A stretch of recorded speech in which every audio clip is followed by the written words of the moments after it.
Aquí sunt gidei kwe and Nenjikas, Gatineau and Dayan, Chikokum and Anishinaabe kwe, Mekanik Dodem, Mami wi and Dao, Pishashig Mami wi aki. Yeah, so good afternoon, everyone. I just introduced myself in my language. It is custom to do it that way.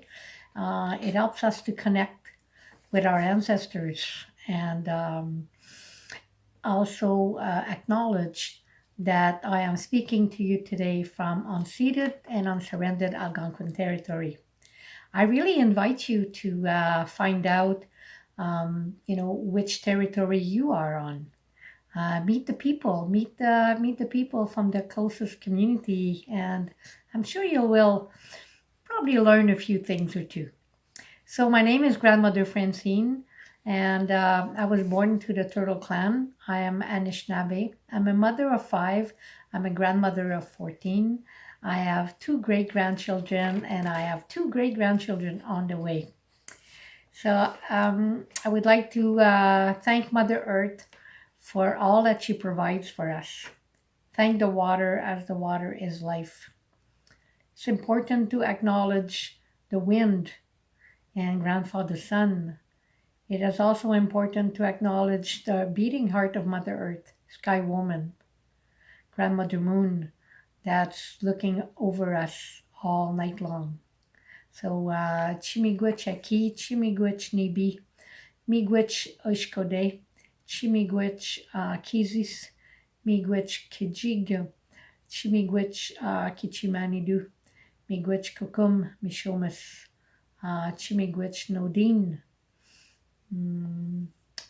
Migwich Migizi, Yeah. So I would like to give you a little bit of history regarding women and the songs and the music and the drum in with my people. You know, with colonialism, we lost the drum. The men had forgotten that the drum were created by women. The songs were created by women. You know, a few hundred years ago, um, we saw that our men were not well. We saw that our men were sick spiritually and emotionally and mentally. And we saw that our men needed healing.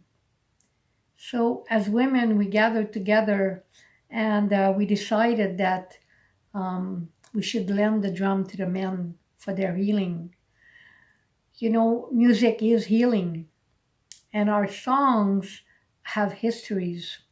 Our songs have meanings, like all the songs. Um, each song means something, and when we sing, it's our way of praying, it's our way of connecting with our ancestors, it's our way of connecting with the land, it's our way of connecting with Grandmother Moon and Grandfather Sun. It's also our way of connecting with our children and our youth. So we lend the men the drum, and eventually they build a big drum, and they use that for healing. And we still use the drum today for healing purpose, for sure, in many, many communities. But you know, it took a long time for us women to be able to take that drum again in our hand, because the men had forgotten. They had forgotten that it was us that gave them the drum for their own healing. You know, in many communities, it's only been like a few years since the women are allowed to touch the drum. And that came with, you know, colonialism, patriarchal decisions making, religion. So there's a lot of things that come into play when we talk about the drum. As you may know, and maybe some of you don't know, but it was forbidden for my people to touch any of our sacred item. And of course, the drum is right on top of the list of our sacred item. You know, we were not allowed to play the drum. But you know, as women, we never stopped singing. That's why we have so many songs that we sing, you know, with the sticks. We use the sticks to do our songs because we were not allowed to have the drum. And then when we were finally allowed to sing our songs and drum again, the men had forgotten. They had forgotten that we were the one that gave them the drum. So today, you know, many women play on the big drum. We mostly play on the hand drum, but we do both. And but it's still hard in many communities. It's still not looked at in a good way that the women sit at the big drum. We have a long way to go yet. So when I see, you know, these kind of festival honoring music and women, I couldn't stop but thinking about our drum and our women and our songs. And so I thought maybe I would sing you a very short song, a song that I really like a lot. And I'm not going to use the drum because I know when we record things, and by the way, I'm really sorry that I could not be with you for the opening, but I will be joining you a little bit later on today. So this song is about the Northern Light, the Northern Star, really.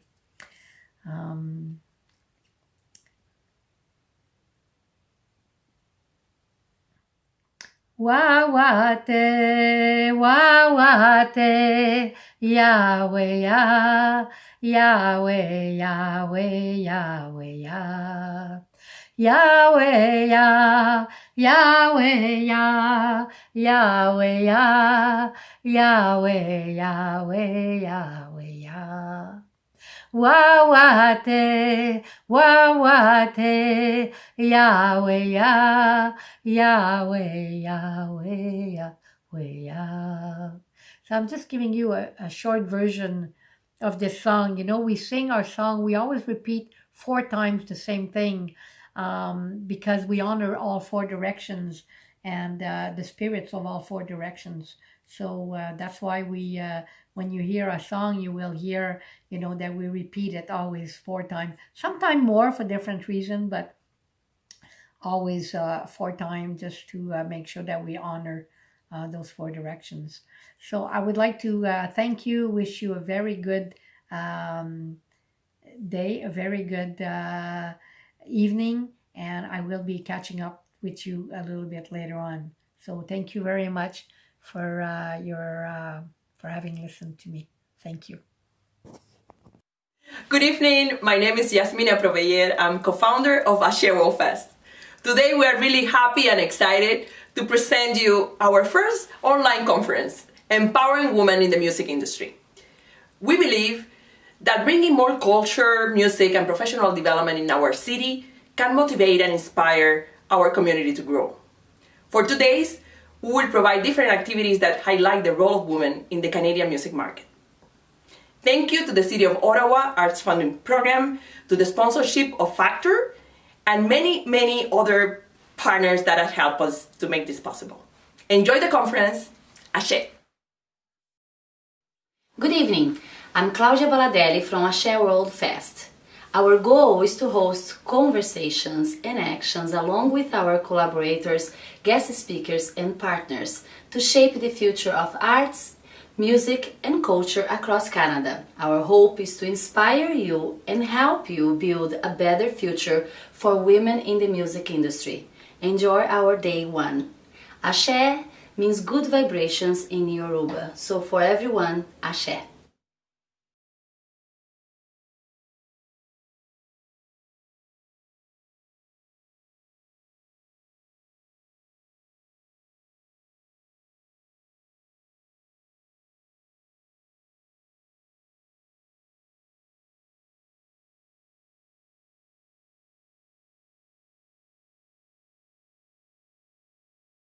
Hello everyone, salut tout le monde, Aibawan. My name is Amanda Lowe Warnakurusurya, and I am a Sri Lankan Canadian musician here in Ottawa. I grew up in Prince Edward Island and was born in Sri Lanka, so the songs you're about to hear are inspired by both islands that raised me. The first one is called Breathe.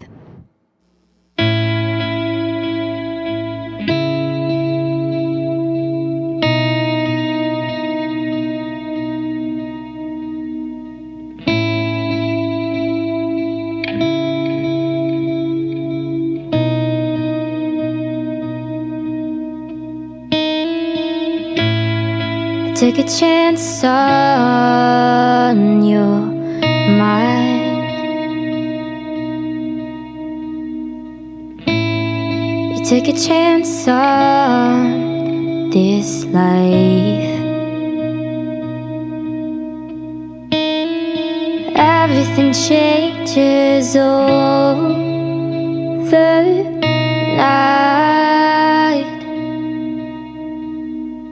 Take me back to you this time.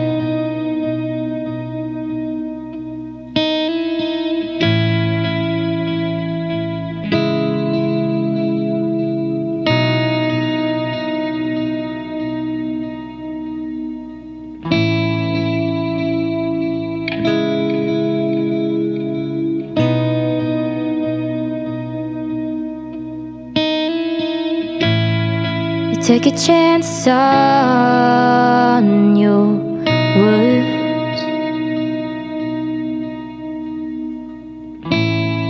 You take a chance on my word. Tell me all the things you doubt. Read me I'll breathe you out. We'll say it again. Yeah, yeah, yeah, yeah, yeah.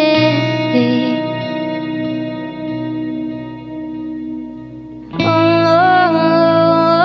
oh, oh, oh, oh, oh.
Breathe me in, I'll breathe you out.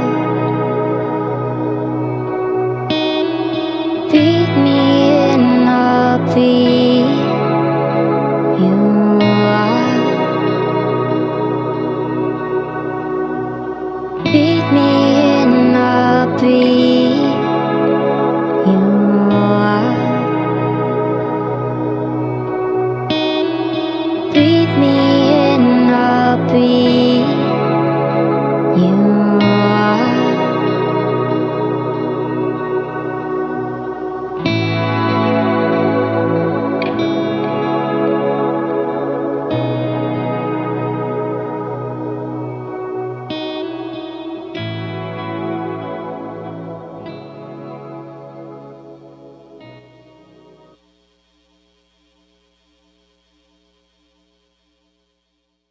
This next song is called 3 a.m. to the Bone, and it's dedicated to my grandparents, Loveland Pearies and Helen Pearies. The song about grief and loss.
Dawn doesn't feel the same when I'm waking up alone.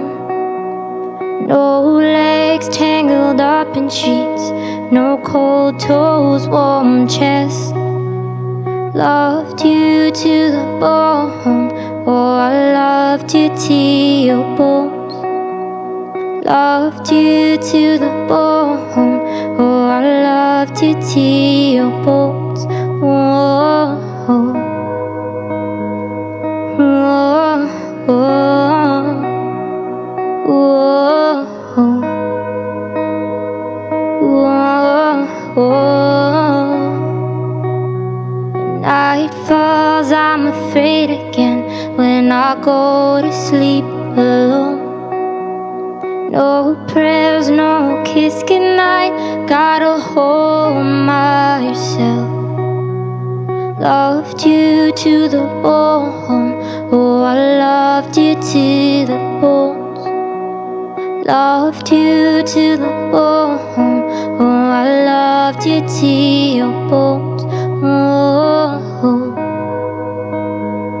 oh, oh, oh, oh, oh.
Loving you to the bone wasn't easy, you know.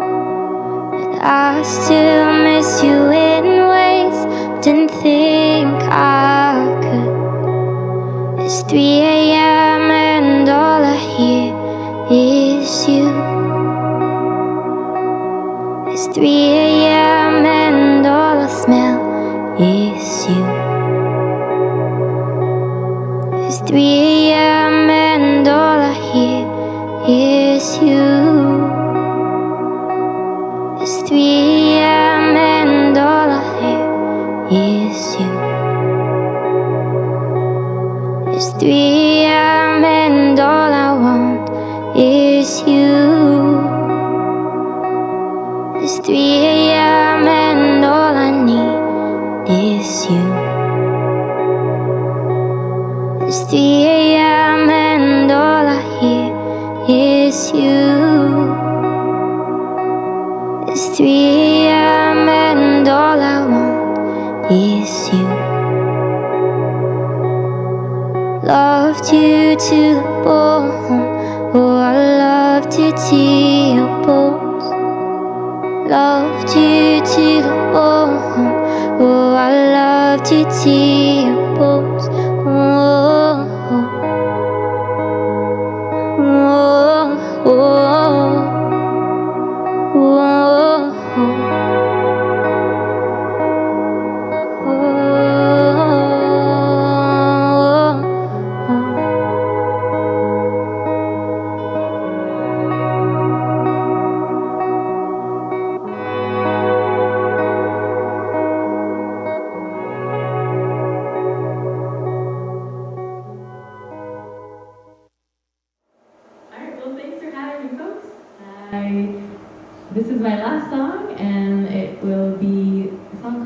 are home. And it's a sing-along, so please feel free to sing the words, you are home, at the chorus. Very easy, very simple, just repeat it a bunch of times. Harmonize if you want. The song is about feeling at home and what that means. So for myself, that means feeling supported, feeling loved, and feeling safe. So I hope you have that everywhere that you go. Because home is not a place, home is not a person, home is not a country. Home is feeling safe, home is feeling loved, and home is feeling supported. So.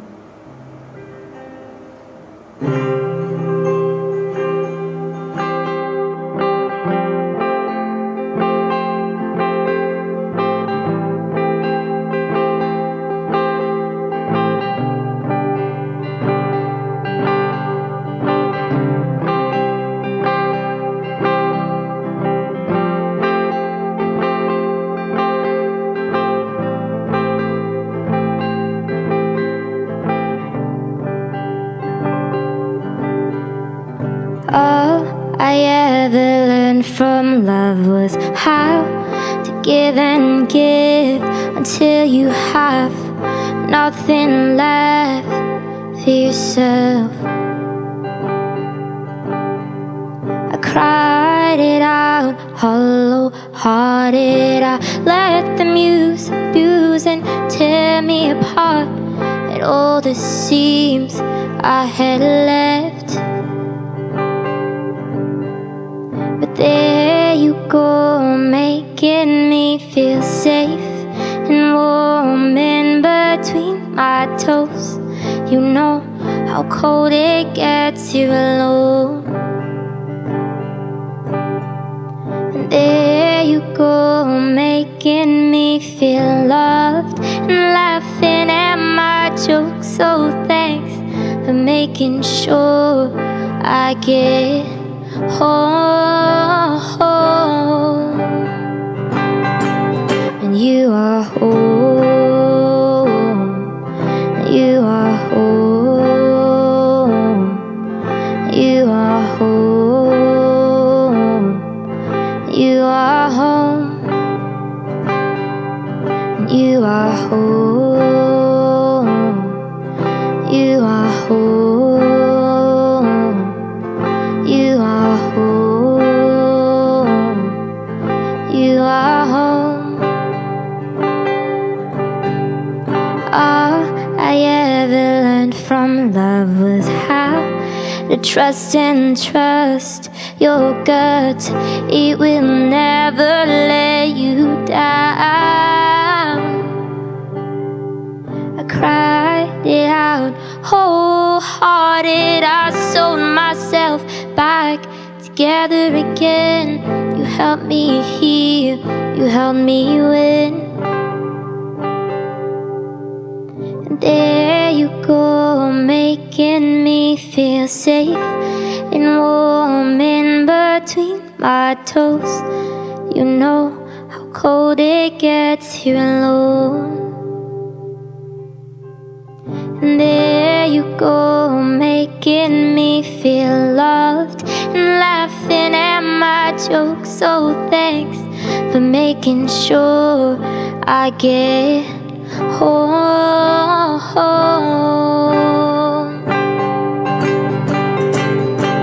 And you are home. And you are home. You are home. You are home. You are home. You are home. You are home. You are home. You are home.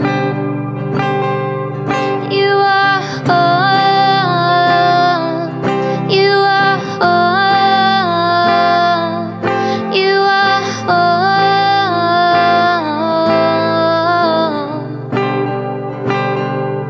You are home. You are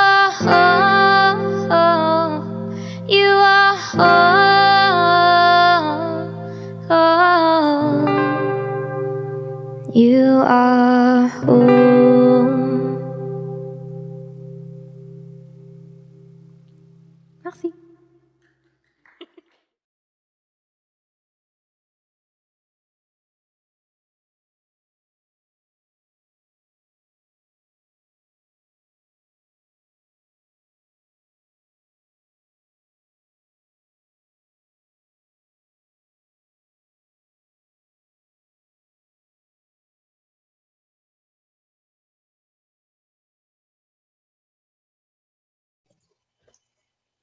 All right, we are live. Hello and welcome, everyone. Thank you so much for joining us, all of you who are joining us from afar.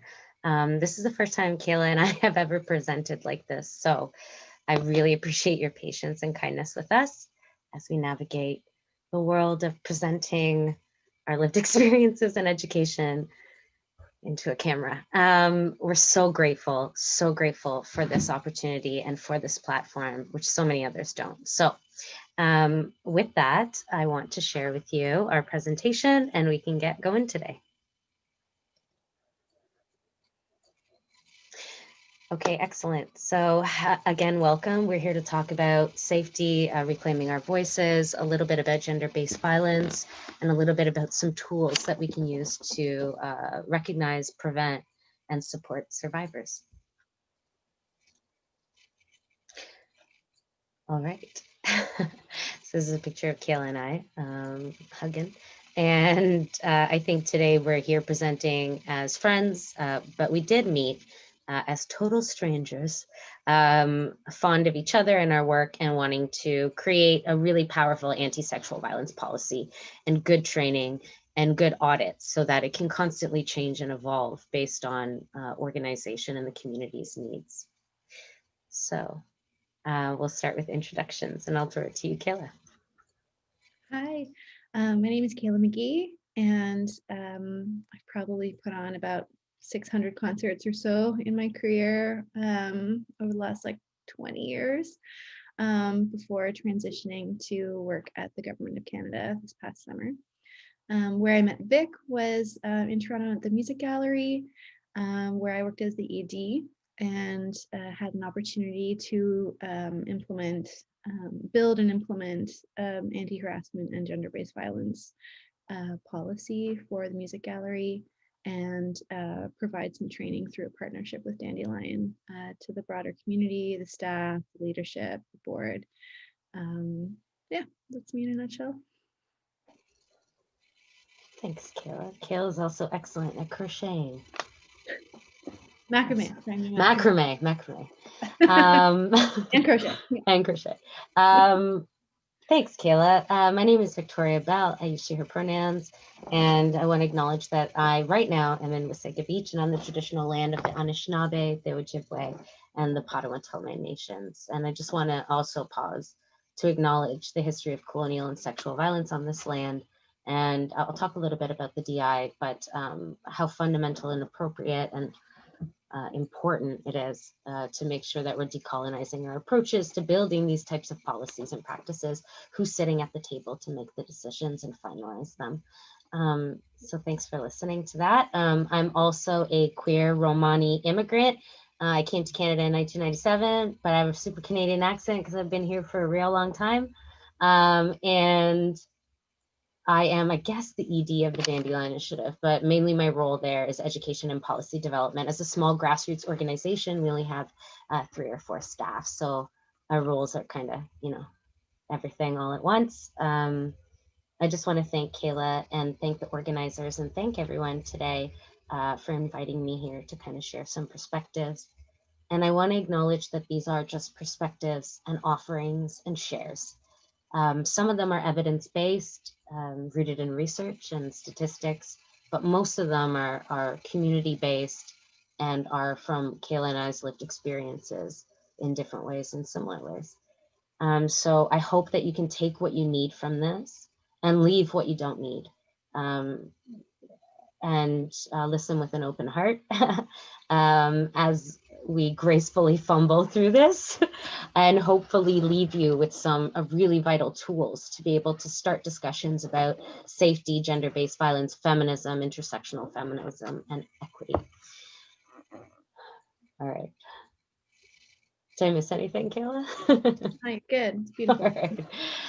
Okay, so I just want to remind folks to use the spaces they need before I get into this part. It would be remiss to not talk about the impacts of gender-based violence and the realities of it before we talk about tools to prevent and respond.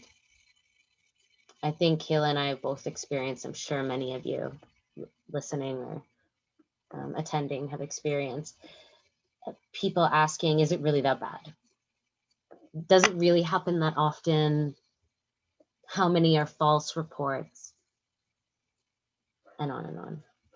And we'll talk a little bit about why that's people's first responses. So I wanted to let you know that I am going to be talking about gender-based violence, sexual violence.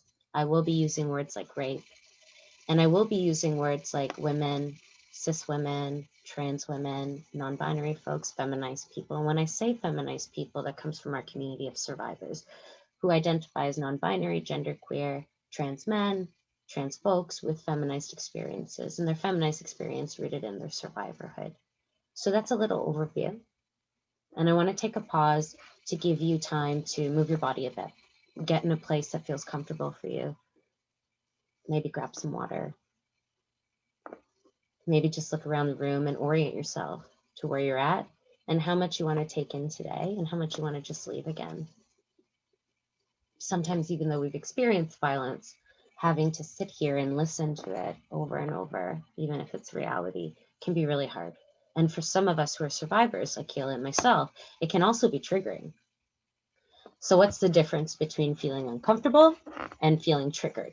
When you feel uncomfortable, it just means you're kind of pushed outside of your learning zone. And this is good. This is where like the best learning gets done, when you're real uncomfortable. And there's a difference between that and being triggered. Being triggered means that you are brought back to a place and time that is unsafe for your body and for your mind and spirit. It's like a memory tape that expands back and kind of whiplashes you into that space. And really anything can set off a trigger. It can be sight, sound, smell, or it could be something that you witness. So take them seriously if you notice that, you're not feeling really well, maybe you're a little bit anxious, hands are sweaty. Take a break. Put this on pause if you can, or just walk away from it, right? And prioritize yourself and kind of find a way to soothe. Sometimes that can look like calling a friend. Sometimes it can look like touching a fur baby, that's animals. Sometimes it can look like, just reading a mantra, touching something. I'll show you. I usually have around my desk little stones and sometimes just rocks that I find on the road. I just like running my hands over it and reminding myself that my body is mine right now, in this moment, and that I'm safe. Okay, so I'll give you a sec to just orient yourself to that before we get started. I'll take a sip of water.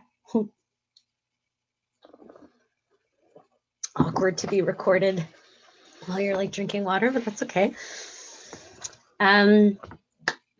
So today we're going to talk about what gender-based violence looks like. Is it that bad? Yeah, of course it is. So 1 in 3 women and feminized people experience gender-based violence in their lifetime. 1 in 6 men and masculinized people. This increases for racialized women and Indigenous women. Indigenous women are 10 times more likely to be killed here across Turtle Island. And in Canada, about every 10 days, a woman is murdered by her intimate partner. Femicide is a real thing that is happening here across Turtle Island. And yet people are so reluctant to say the word, eh? We had one of the worst mass shootings in all of Canada in Nova Scotia in April. 22 people were murdered, most of them women. And it was fueled by misogyny. And yet, when we report on it, it's like, I wonder what could have spawned this horrible act of violence. And we often don't label it as misogyny. We don't label it as femicide. So we can't uproot the problem. And so today we're going to label it that, right? So we can uproot the problem where it began. How many women and children and kids and girls and non-binary folks and feminized people does it affect? A lot. So 60% of Canadians know someone who's experienced physical sexual violence. That is a lot. And that's reported. Did you know that in fact, only 5% of survivors report to the police? And that is, of course, because of stigma, and that stigma is multiplied by the broken criminal justice system, which not only re-traumatizes survivors while they're reporting and oftentimes fails them in court. Only 3 out of 1,000 sexual assaults lead to criminal conviction. And that experience is only magnified and heightened if you're undocumented, if you're a migrant worker, if you're LGBTQ2S+, if you're racialized, if you're a Black woman or Black trans person. And so what option does that leave survivors other than to experience it and keep surviving? And I think there's been a silent scream screamed from time immemorial that has to change. Like, well, how can that be a norm that we just accept and abide? So we're not the first women to talk about this or try to organize around ending gender-based violence. We're just a couple of voices in a mosaic of so many. And so I hope that we can contribute to that honorably. I want to talk a little bit about COVID-19, and you might have heard terms like the shadow pandemic or the double pandemic. And what does that refer to? Well, it refers to the fact that gender-based violence is a global health pandemic, and it has been occurring globally, worldwide. No country to date has ended violence against women and girls. And so what happens when one pandemic collides with another, especially for the most vulnerable and marginalized folks? And so here you can see the kind of linkways and pathways, the intersections that some survivors, a lot of survivors in your life, a lot of women in your life are experiencing right now. If it's not a heightened increase of gender-based violence at home through physical assault or sexual assault, it's economic insecurity. It's losing gigs, losing jobs, losing opportunities. And when we lose those connections and fade into isolation, that's when it is very dangerous and a real community concern, because the burden of our safety is not ours alone. It is our collective burden and responsibility. And so we share that today with you because with COVID-19 has come heightened cases of gender-based violence. Because a lot of people are working from home, are organizing from home. They actually can't go to band practice anymore. They can't go to gigs. They don't have access to their co-op learning or creating spaces. And so they're forced to spend all of their time at home. And for some of us who have privilege, that's great. But for a lot of us, that is very unsafe. We lose our autonomy and freedom, and we are more likely to be monitored and surveilled. And so we share that with you today because 1 in 10 women across Turtle Island in Canada already said in April that they were worried about the increase of violence in their homes. So we can only imagine it's multiplied since then, right? And we wanted to take a moment to give you some resources around this. If you visit dandelioninitiative.ca, you'll see we wrote a little guide to how to use the signal for safety, which looks like this. Okay. So if you're on a Zoom call with someone, and let's say Kayla and I were chatting, and, you know, I just casually did this, Kayla would know, let's say, to give me a text or a call, because that might indicate that I'm in trouble. I need her to call me or support me. Okay, it can also be kind of like nonverbal, like this little comic here, where if you can notice the signs of abuse before it's life-threatening, then maybe you can give someone a resource or intervention, right? And I want to move on to a passion point for Kayla and I on how do we as survivors and as women and as mothers, as community members, how do we start to change the way that these spaces look for us? And I think one of the main points of conversation that we've always come back to is leadership, women in leadership, women in leadership, women in decision making. And so, Kayla, I want to throw it to you to kind of share some experience that you had with that. And I'd love to share experience with you after about women in leadership and why that's so important to mitigating violence. Yeah, I mean, I think, I had a pretty privileged position as the executive director at Music Gallery. I came into that role as a survivor, and I noticed that there weren't the applicable or appropriate policies in place to prevent or deal with gender-based harassment and violence. And that was happening in a community that thought it didn't happen within it, right? Like the new music community in particular, the classical music community has this theory that it doesn't happen there, that it happens in these like dive bars or big, huge, raucous festivals, that it happens somewhere else. And that's really just not the case. So, I mean, I think that, yeah, it was great to be the ED there. It was also integral to have colleagues and peers who are willing to engage in the conversation. It is a tough conversation to have, but I'm grateful that I was working in a space that took me up on the suggestion to form a partnership with Dandelion Initiative and engage head on. So we were able to do a number of things. We were able to build out a survivor-centric anti-harassment and violence policy. We had staff training and board training on how to do things. We came up with a survivor-centric policy, practices, procedures. We figured out a decision-making hierarchy tree in case there are conflicts of interest with the person to whom you're reporting. And the other thing we were able to do was provide training to the broader music gallery, sort of new music-ish community. So not only were we training the folks within the organization internally, but also with all of our community partners. For co-presentations or co-productions, we wanted to make sure that the folks who were coming on site or that we were going to their site, that they were aware of our policies and our stance, and that we wanted to be survivor-centric, preventative as much as possible, but also that we would have people's backs if something did happen. So that's a pretty rare circumstance to find yourself in.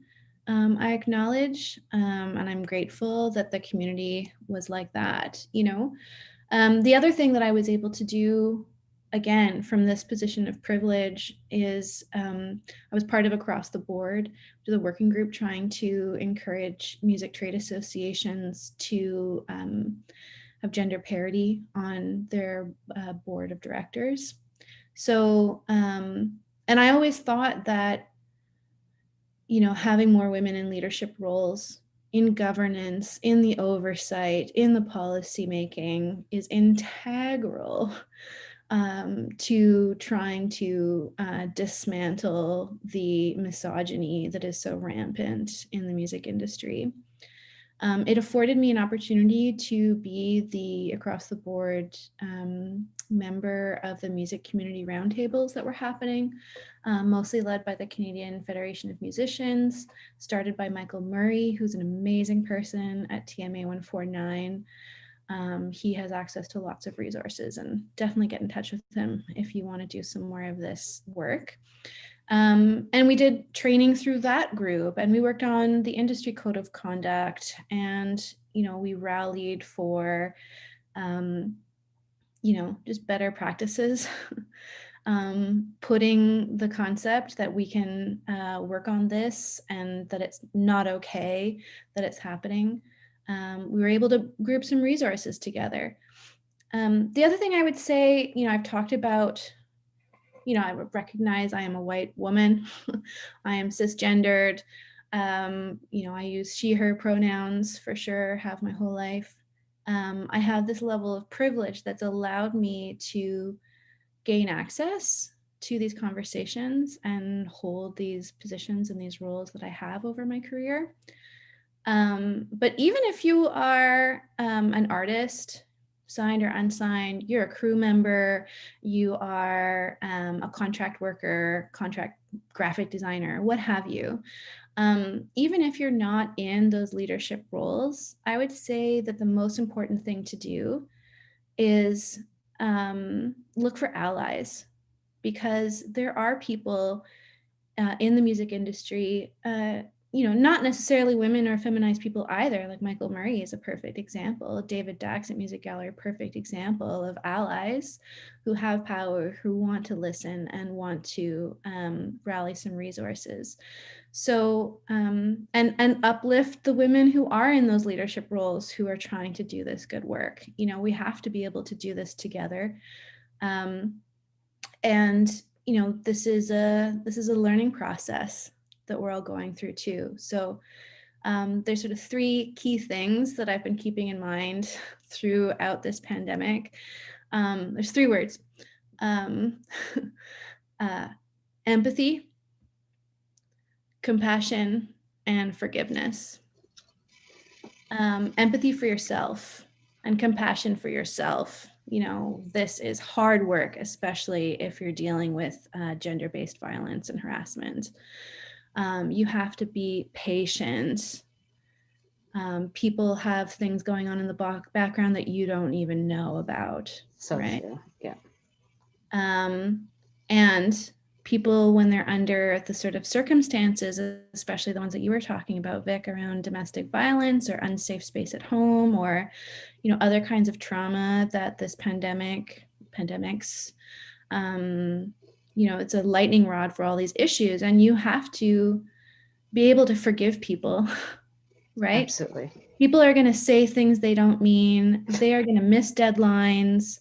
They're going to miss meetings or not be able to participate, or their headphones don't work like mine today. We have to be able to forgive and be patient and compassionate. So my hope is that, as we get through the next year or so, that we're able to, hold each other together, hold each other as close as we can while social distancing. Please wear a mask. Yeah, just gonna slip that one in there. No, good point. But we made a lot of gains in terms of leadership development for women, for feminized folks, looking at intersectional leadership. We made a lot of gains, and we've lost a lot of that traction. If you look at the employment numbers and the disproportionate impact it's had on women, especially women who are also mothers. And so, as you look at the next year, 2-3 years, we need to figure out how to get back on track, right? And in the meantime, help each other get to that next track, right? Because the problems of before the pandemic, not that it's not happening now, but the sort of the on-site, at work, at a concert, behind the stage, in the green room, etc., all of that stuff is going to come back when we go back to normal. 100%. And we need to have the right things in place, ready to go. That's right. And so on that note, I'm just grateful for folks like you, Vic, who keep going somehow in this really hard work. And maybe this is my segue to you for some resources. Yeah. Yeah. Oh my gosh. I mean, thank you for sharing that, Kayla. I mean, yeah, there was a momentum, I think, in 2016 especially. And instead of talking about lateral violence, I'm going to say this, because lateral violence is real, and it's really real, especially in spaces with a lot of women, a lot of feminized folks. But I'm going to choose to look at our strength instead. And I'm going to say, economists and like rich folk, and I know this as a Roma person who is born and raised in Hungary, folks with privilege think that they have the social capital because they have money or esteem or education. But in fact, what I've learned and I've seen in my community, and I want to share an example of someone from my community, a Roma woman named Carmen, who started an organization called I Romia.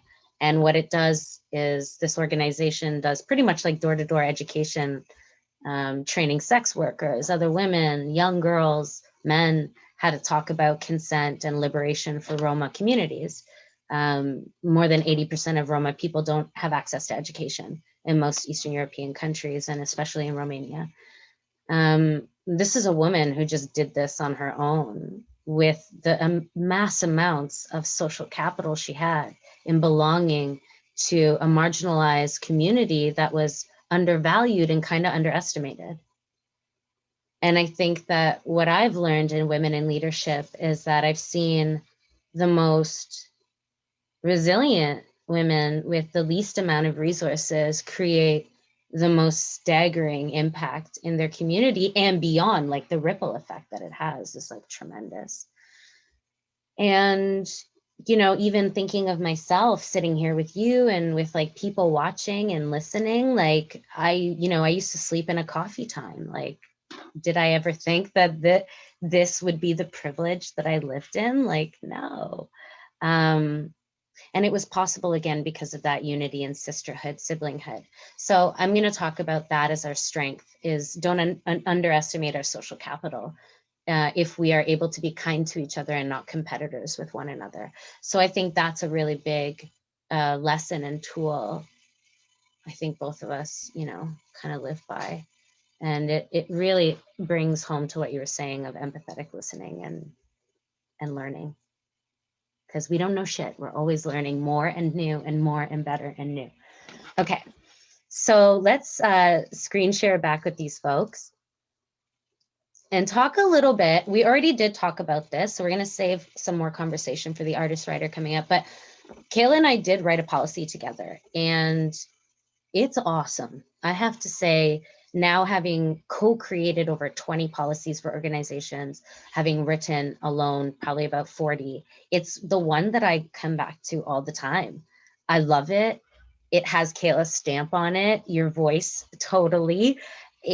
It's just, this is the power of being able to collaborate equitably. So I'm going to stop talking and ask you, Kayla, what were some of the challenges we had writing or executing the policy? And what were some of like the big lessons or successes for you, in your opinion?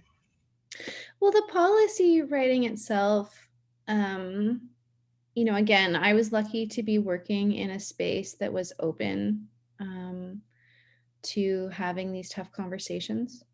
I ended up working with the lawyer on the music gallery board mostly on fine-tuning things. You know, it was interesting. In the policy is a section where the organization automatically set aside money to hire a third-party investigator if necessary, without requiring board approval to activate that envelope, you know. And there were some other little parcels of these little nuggets that we put in the policy to ensure that the resources were going to be available should something drastic happen. You know, the toughest part of that work is having allies on the board. Like I talk about allies quite a lot, you know. I couldn't have done it by myself. I couldn't have done it without David Dax, you know.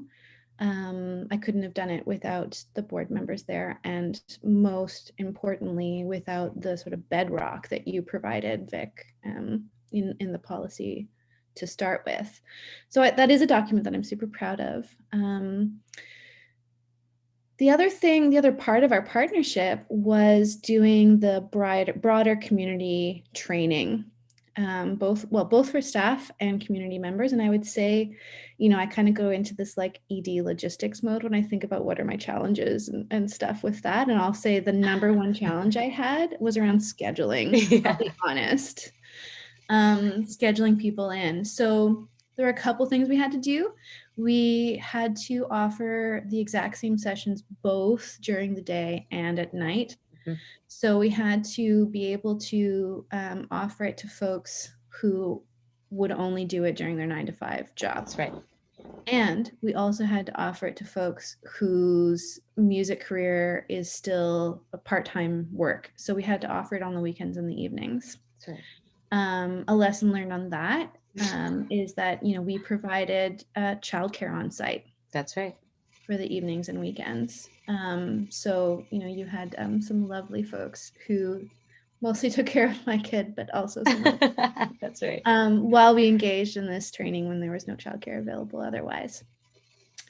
Some other things. Yeah, I mean, the other challenge, so there's scheduling, but then there's the scheduling of the actual sessions. And then there's the scheduling and the work that happens sort of around the sessions. And so some of these lessons I've learned, I've brought into my new role at the Government of Canada. We recently did like an anti-racism training session or conversation, I guess. And it reminded me of the learning work that I had to do when we first started with you, Vic. But two really key things. One is that when you're doing these sessions, whether it's just writing, working on your laptop, working on the policy, which can be a very triggering process as a survivor to begin with, make sure you're not chairing a meeting right after. Make sure that you are scheduling it so that you have a proper break afterwards, so that you can do some of the self-care things that you were talking about at the beginning of this recording, Vic. Yeah. Make sure that you can have yourself like a nice cup of tea, go for a walk. That's right. Talk to a friend. That's right. Have a cry, like That's whatever you need to do. Yeah. And make sure you're not doing anything serious afterwards, to the best of your ability. Yes. The other thing that needs to happen is check-ins beforehand with participants.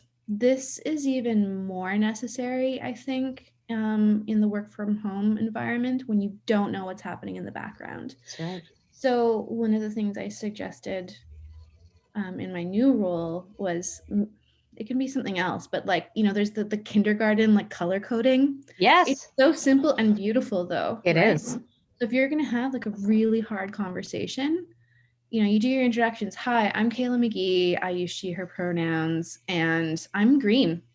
I'm green today. I'm good. Good to go. I'm excited. I am here. I read the materials beforehand, and let's do this thing, right? Yes. Or, hi, I'm Kayla McGee. I use she, her pronouns. I've got my kid at home with me today who is not enjoying virtual learning. And even though I would love to actively participate 100% today, there's a big chance that I will be interrupted. Or my headphones aren't working today, or my internet's spotty, or I'm trying to listen, but somebody's drilling into the wall next door, or whatever, right? Yeah. Or even like, hi, I'm Kayla McGee. I use she, her pronouns. And I got some really bad news this morning. Right. Today is not a good day for me to do work on gender-based violence. I can't take it today. I want to do this, but I can't right now. My apologies. I'll be there next time. Or can we schedule a time to catch up or whatever? Yeah. And I think because we don't know what's happening in the background at home, right? Yeah. It's important to do those check-ins with folks. Yes. Before they go into these sessions. Yes. And to be patient. Yes. And compassionate. Yes. And forgiving. Yes. When we're all just trying to get through this thing. Totally. And to the best of our ability. Totally. And I think if we were to label actually what you were teaching there, because you were giving a really good lesson for folks. You were teaching what a trauma-informed approach looks like for everyone equally. Everyone's traumatized, everyone's gonna be messed up because of living through this pandemic and double pandemic, and for some triple pandemic, and on and on. And it's important to also be survivor-centered as you are trauma-informed and recognize that gender-based violence does disproportionately affect women, girls, and non-binary folks, right? And so I wanted to just label that because I think you brought that home real hard. So thank you for sharing that into the space, Kayla. That was awesome. I had no challenges. It was the best time of my life. I loved every second of it. I truly can't say a negative thing about it. Scheduling was wild. I mean, I was training sometimes at 9 a.m, sometimes at like 8 p.m. But as someone who was a bartender and a musician in Toronto for, over a decade, I'm adaptable. So that was fine. But very frustrating and a privilege, again, to be able to maneuver around like getting everyone together. So honor that. What were the biggest lessons? Oh, my favorite part of it was reading through the feedback sheets. I know that sounds so wild, but we do pre and post surveys at the Dandelion so that we can give some evidence-based data. What does work, what doesn't, what can be adopted, what shouldn't. And reading the feedback from musicians and folks, some of my peers, some I had never met, folks from all different walks of life, and hearing not only their stories, but their suggestions. I mean, like, it just made our policy just like so much more radical and awesome and innovative, using very little to create something safer for folks, because you're never going to be safe for everyone all the time, right? Okay, so just being cognizant of time, even though you and I were worried about time. Let's talk a little bit about some tools. So Kayla and I wanted to share with you some tools for keeping yourself safe and other women and feminized folks safe in your life. So let's start with step one, which is setting boundaries. Setting boundaries for yourself and learning how to safely share those, whether it's in person, in the letter. And like Kayla just said, using even color coding and setting that as a norm for staff check-ins or even community check-in, band check-in, whatever. It sets a standard that it doesn't force a person outside of their comfort zone when they're triggered. That's being survivor-centered. Okay, if you notice all of a sudden I can't make eye contact with you, I'm looking down at the ground and my hand is shaking, it's probably not a great idea to be like, do you hear me, Vic? Like, how did that project go? It's probably a time, like Kayla said, to like activate some empathetic heart and listening, and maybe not think, ugh, what's wrong with her, but maybe think, shit, what happened to her? That's being trauma informed. So when we set boundaries, we're actually helping people enact that with us. I'll give you an example. When I was a bartender and musician, I never liked closing by myself. I did not like turning down the lights by myself. It was no good for me. And so I just told my manager, and instead of expecting him to come up with solutions, I mean, Greg's wonderful, I'm sure he would have, but not typically. I wanted to come to the table with solutions. I said, can I have a friend close with me? Can I have a friend on the phone? Can you have a timer on the lights so I don't have to worry about it? All of this boundary setting is just building up your self-efficacy so that you can advocate for yourself. Step two, know who you can go to for support. Like Kayla said, like earlier on, we start off with this amount of knowledge, and by the end of talking to 4, 5, 6, 7 of our community members, we end up with this much knowledge. Okay, go on the Dandelion Initiative site. We've added 250 survivor-centered programs and resources across Ontario. Okay, step 4, get comfortable. Oh, step 3, know the resources out there for survivors. So this means, can you give people advice on where to go for this situation or that situation? Step 4, get comfortable talking and role modeling consent. So hard. We're not taught consent in school, and it's not advocated for in our societies, and so it's left to us. And for women, it's about checking your internalized misogyny too, so that you're acting consensually with each other. Okay, step 5, trust your instincts. So Kayla mentioned, we talked about this earlier, misogyny is insidious. It's in like every part of our lives and dominates so much of our discourse and the way that we look at women, the way that we talk about them and their safety. And so we recommend really getting comfortable with unlearning and relearning some matriarchal practices that focus on community and dignity. Step 6, name the behavior before it happens, the harm happens. So we talked a little bit about this, but it could literally be like, I don't like the way you're talking to Kayla, Andrew. Or it can sound like, Kayla, I believe you when you say that Andrew talks over you. What can I do to support you? What can we do around this? Add your own steps in this, right? Like you're the one walking this path. You don't have to walk another person's. And it's important to know what escalates a situation and what de-escalates a situation. Right? I'm sure you can hear my dog in the background. Is there anything, Kayla, that you think you want to add to this? Just kind of going through so many workshops together of like how to keep ourselves and others safe. Well, I think the word that you keep bringing up is community, right? Which in this pandemic is really hard, Yeah. I'm an extroverted person and community is just so integral to like who I am as a person. Right. And so I'm realizing through like work from home and social distancing measures and stuff, you have to be like way more intentional Yes. about how you communicate and who you communicate with. And if you want to know something or you need to talk to somebody about something, like reach out, Yes. Yes. We're not having those same every once in a while interactions. We're not seeing each other on That's the right. sidewalk or whatever. You're not having like hallway banter, so like also check on people.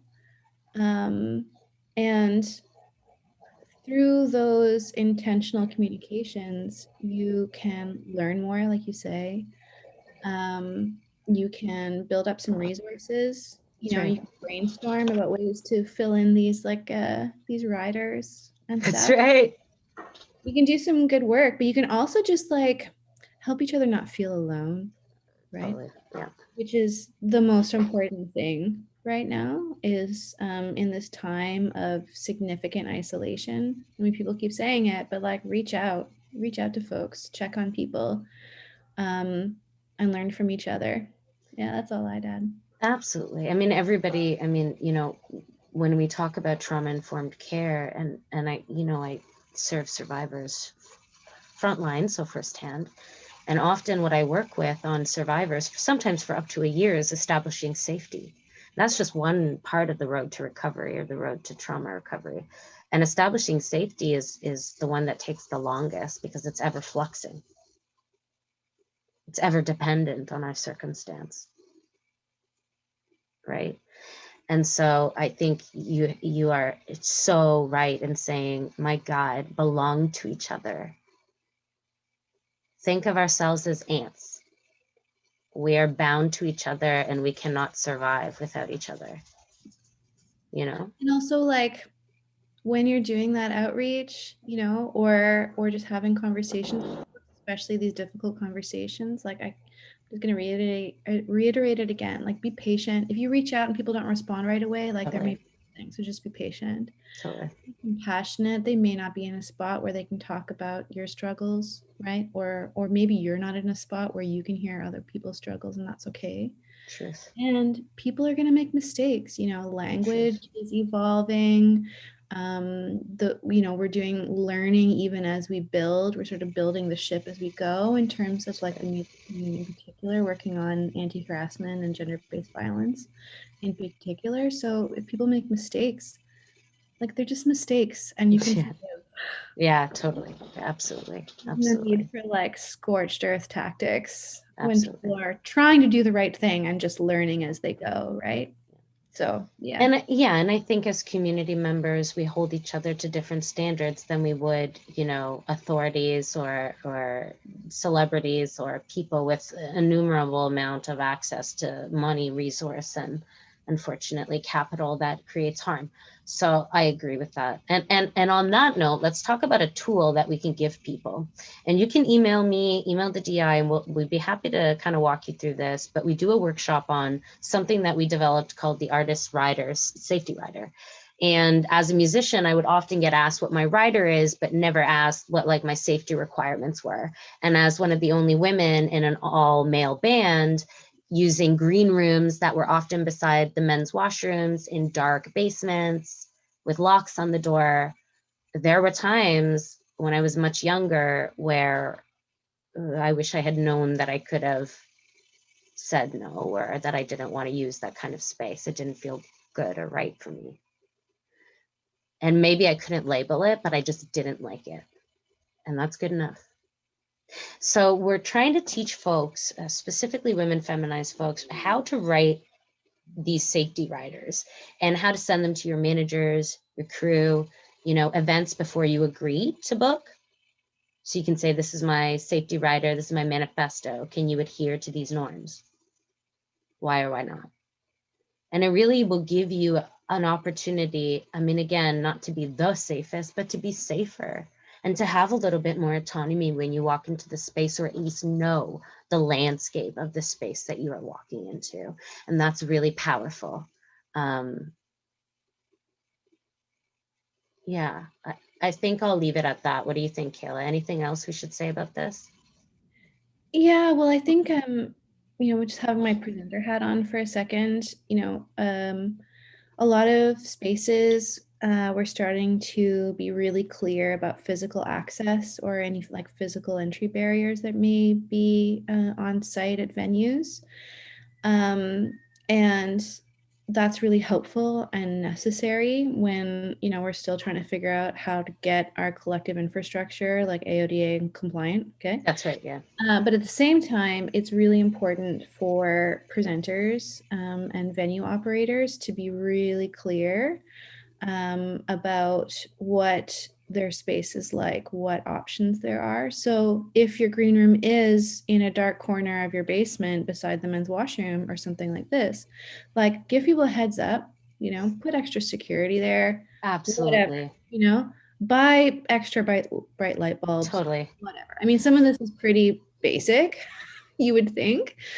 But also just, be open to having conversations with artists about what risks there might be, and work together on figuring out a plan. I mean, the template that you've come up with here for the safety manifesto, the artist rider component is really important, and you can put all kinds of things in there. Oh gosh, anything, right? Like I just whipped this up on Canva, but like, this can be a vision board that you turn into a Word doc and a PDF. It could be so many things. You have an example on the next slide, right? You want to throw that up there? This is more like an example of safety planning, but you know what? You're right. Don't let me use that. I'm going to say, you're right, Kayla. This is a good example of like your artist writer is your safety planner, straight up. Like, you're right. So here it shows you kind of a breakdown of like why we safety plan. So I give an example just from one of my clients.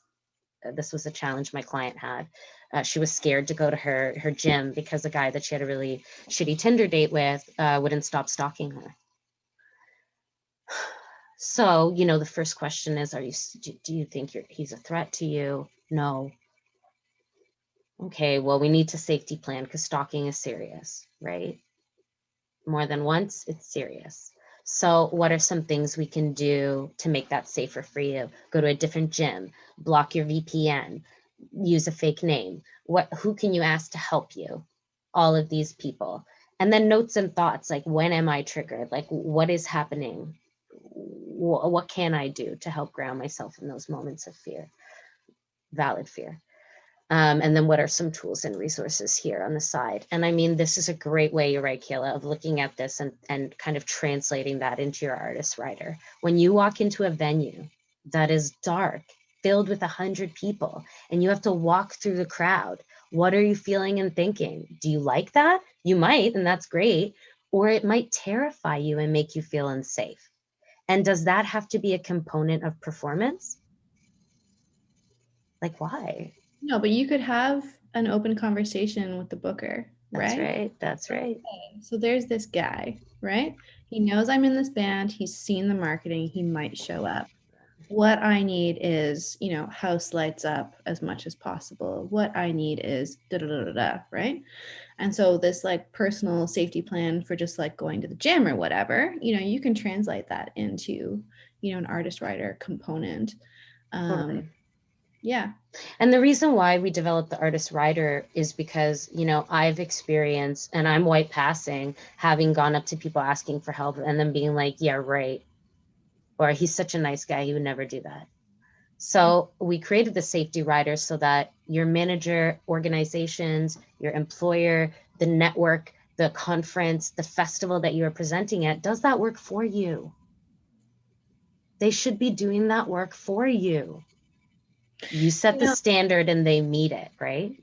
It's interesting. Like one of the earliest things that helped me understand what to do as a presenter in this role was as a person named Cole Alvis, and they were on a panel at Folk Music Ontario, I think, and talking about how essentially white-run festivals, etc., can better engage with Indigenous artists. And it was so simple what they said. They said that, you can just ask artists what they need, right? It was so simple. In one of my previous jobs, we had this like artist intake form, and you'd ask for your name and the tech writer and, phone numbers and whatever, what's your backline list, etc. And it's just so simple. But one of the things we did was we added in this intake form, and is there anything else you need us to know or do, right? Yeah. And it's just like this open field, long form text. And, that's an opportunity for the artist to be like, hey, pay attention to page 3 on my writer where I say, da, da, da, da, da, da, da, right? Or I absolutely need to smudge before the performance. I absolutely need you to make sure that your technician uses my correct pronouns. I absolutely need to make sure that all house lights are on through intermission or whatever, right? Oh, Kayla, how about if you are a racialized woman on stage playing an instrument, how about the sound tech believing that you can play that instrument?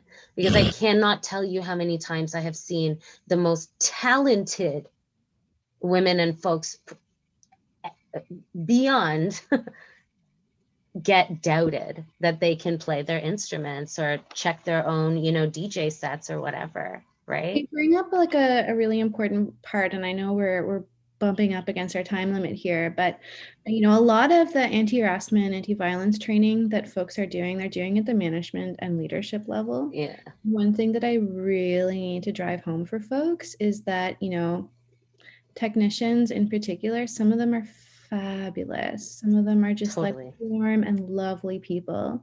They are the first point of contact for an artist most of the time on show day. And they're the ones that are going to work with the artist the most. They're going to have the most contact time one-on-one with the artist throughout a performance day. So if there's anything that I can suggest to the venue operators, programmers, presenters that are on this video call, get your technicians trained. And make friends with them. Like truly make friends with them, because, playing in Meanwood, like, and singing and sounding the way that I had to make friends with the technicians, and I was so blessed to have so many incredible women, men, and folks do different types of sound for us. And yeah, I think you're right. I think it's get sound techs trained and get artists to appreciate them a little bit more. And make sure that your technicians are reflective of the community you're serving. Oh, 100%. On that note, okay, let's talk about. Let's see it all working out in real life. Here we Oh, go. Lord. So we're going to end our discussion today with saying you already have all the tools that you need. What we shared with you is just different perspectives, different avenues, different tools, different shares. There are many more. And art has been used as advocacy since the beginning of time, since time immemorial. And, you know, from this figure here, Artemisia, Italian woman, one of the first who had one of the most horrific rape trials, publicly slandered, used the rest of her life and her art to share her feelings about how she felt about that. To women in Chile who created one of the most incredible chants to defy their rapists. Nadia Murad, who reclaimed the Yazidi people's liberation and taught the world about the Yazidi people, and survived ISIS and was a sex slave for 5 years and now is a Nobel Peace Prize winner. To women in music who are reclaiming a resistance through music and collaboration. To other artists depicting that it is never the clothes that actually are the reason why we are assaulted, because sexual violence isn't about rape, it's about dominance. And so using art as a form of advocacy is, I think, the most prolific and humbling, both in the same way, that women and folks have shared their rage, their resistance, and their resiliency in the face of gender-based violence. So those were our slides. And I think that there's going to be an opportunity for folks to ask questions. If Kayla and I don't get a chance to answer them for whatever reason, please know that we're accessible. Please reach out to the Dandelion Initiative, and I'd be happy to connect with you, any resources, shares, or references that you need. And we'll be sending the organizers of this conference some shareables so that you can have that safety planning kit and the artist writer to print yourself. Kayla, is there anything else that you wanted to say before we sign off? Well, I think a special thanks to Yasmina for prioritizing hosting this conversation as part of the conference, and all of the folks at the conference who are helping us put this all together. Thank you, everyone. Vic, you've become such a great friend, and I count myself as like so lucky to have been able to meet you and work with you and continue talking about supernatural or whatever. You know, forever. And you know, if there are folks out there who want to get in touch and you know, want to talk about safety planning for their space, or you know, what it's like to actually engage in this work head on, you know, I'm here. Get in touch. Yeah, I think that's it.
My name is Yutong Huang. I'm originally from China.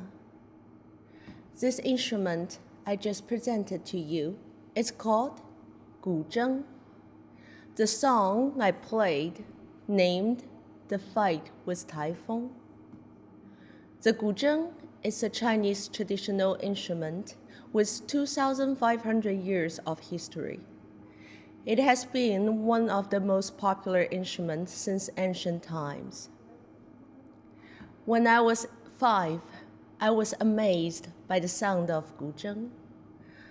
I could immediately recognize it each time I heard from the radio. At age 6, I received the best gift I ever had from my mother, a guzheng, and it is this one laying in front of me now. We've been friends for decades.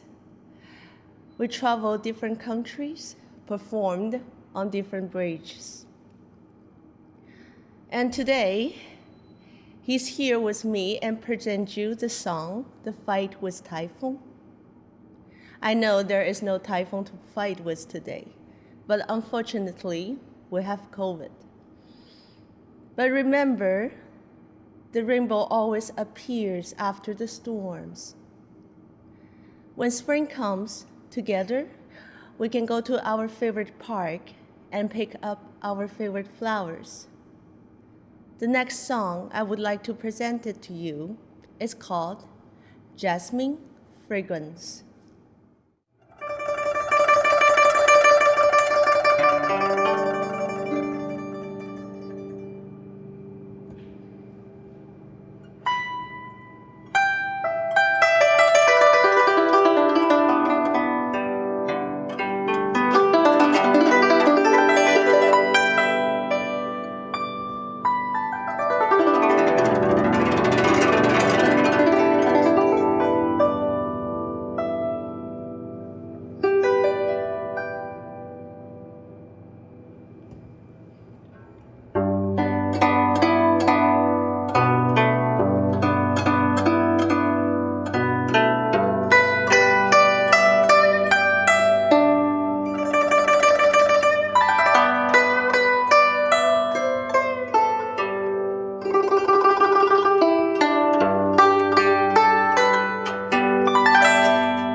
hope you enjoyed the music. Please allow me to introduce you a bit more about guzheng.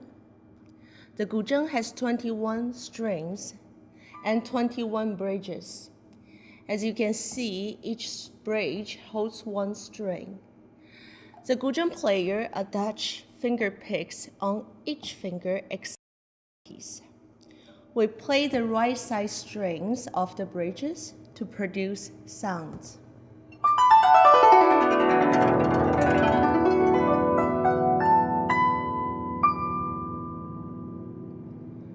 By pressing the left side strings, we make ornamentations.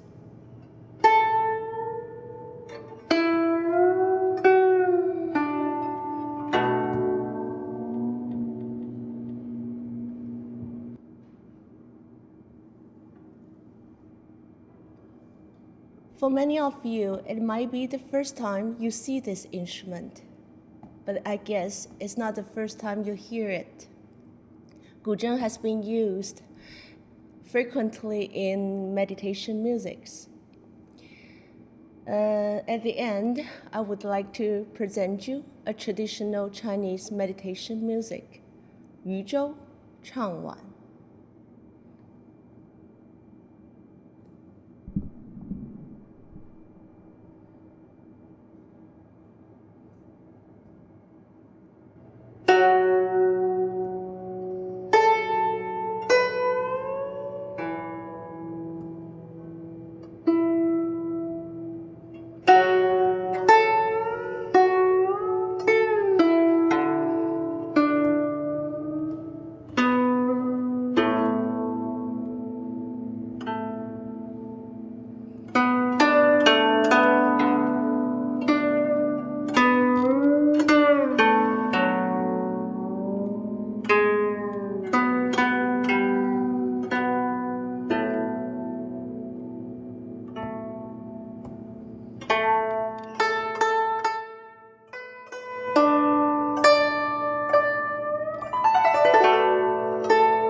Hello, everyone. Nice to be here with you.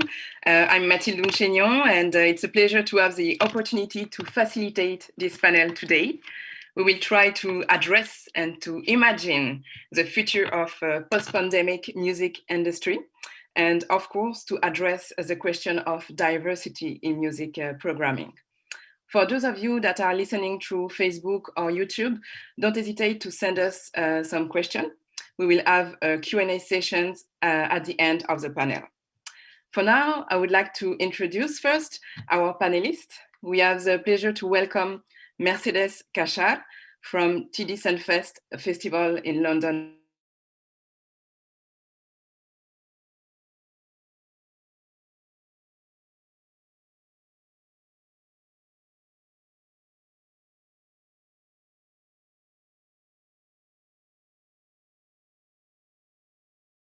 Rochelle Hum from the Canada Council for the Arts. Thank you all to be here today, and thank you for your patience with my French accent. My first question will be regarding the situation of music industry and what you foresee for tomorrow. It's been almost 1 year now since the beginning of the pandemic, and we've seen a lot of challenges and difficulties for artists and for programming presenters. But also, a lot of new solutions have emerged from this situation, and new things, new ideas have been implemented. So, in a few words, for your organization specifically, what good things happened this year that you want to keep when things go back to a new normal? And maybe I will let Mercedes start. Hi, everyone. Thank you, Axé, for having us here today, having me specifically part of this panel. I think without getting too much into what happened in 2020, because we all know what that happened, I think the way in which we have adapted as an organization has been to, of course, go virtually and reach as many audiences as possible. I think that's one of the good things that came out of this pandemic was that not only were we able to reach new audiences with what we program, but we're able to continue to serve our communities and our audiences that we hope to serve with our diverse programming. As you may or may not know, TD Sunfest in London, we are an organization that programs TD Sunfest of the same name, a festival that's been going for over 26 years, and also a concert series throughout the year, as well as other programming, including visual arts exhibits. And so our priority is to continue to present culturally diverse music to London audiences. But now, because of what happened, we've been able to go a bit more global. And I think as well is the fact that because we all at the beginning of this just found ourselves in the same boat,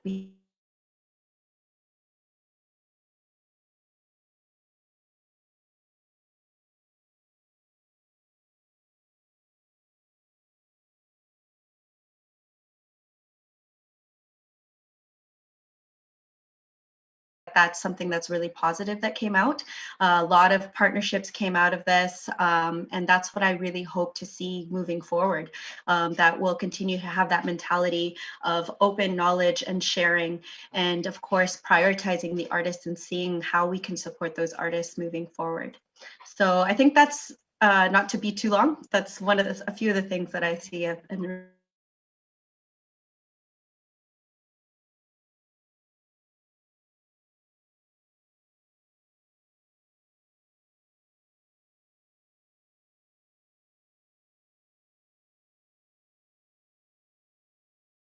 here, as well as our festivals and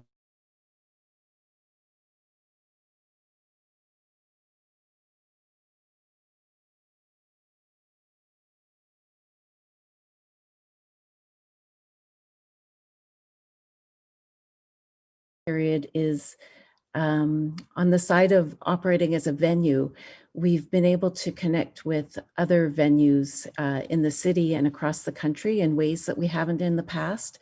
So just building alliances with other venues and other presenters and sharing information.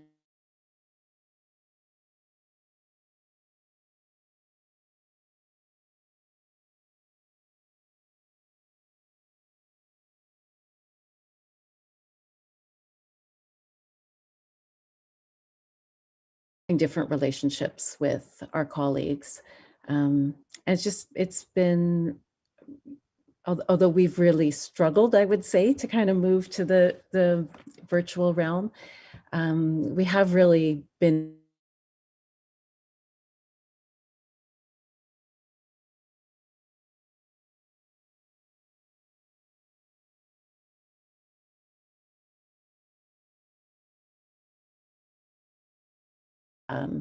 at this point.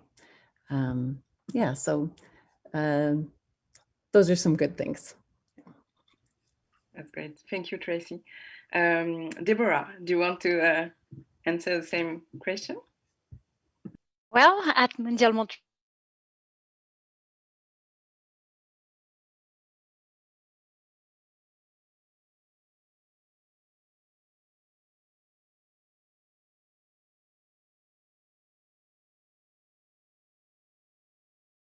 using a platform, digital platform, is that you can see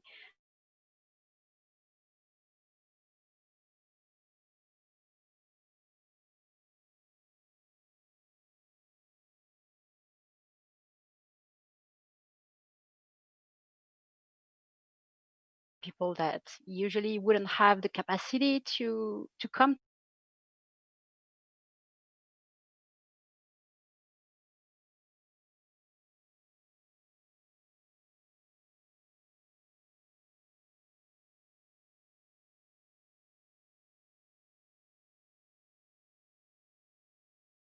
connect professionals between different territories within Canada and with the world. So, like for instance, having professionals and entrepreneurs from Africa or the MENA region, Slavic, Latam, or different indigenous remote communities, that is a really, really sweet thing this year, because I think we have so much to learn from each other. And it's only when you get out of your own bubble and have like a personal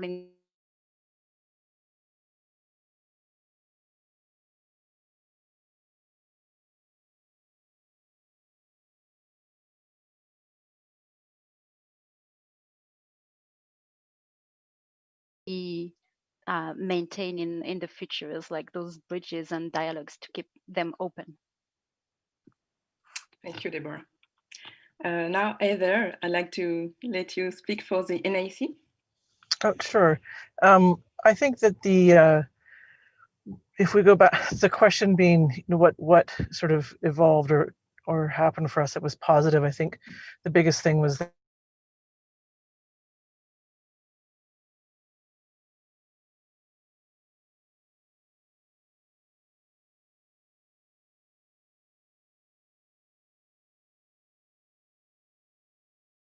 and as we're artists and the touring structure and all of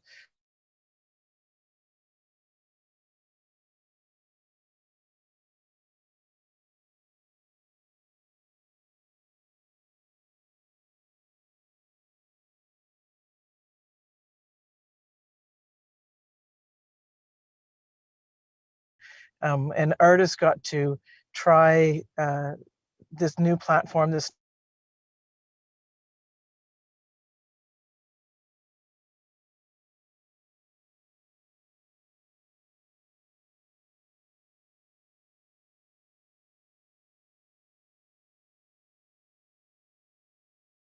said it's almost a year now, and that evolution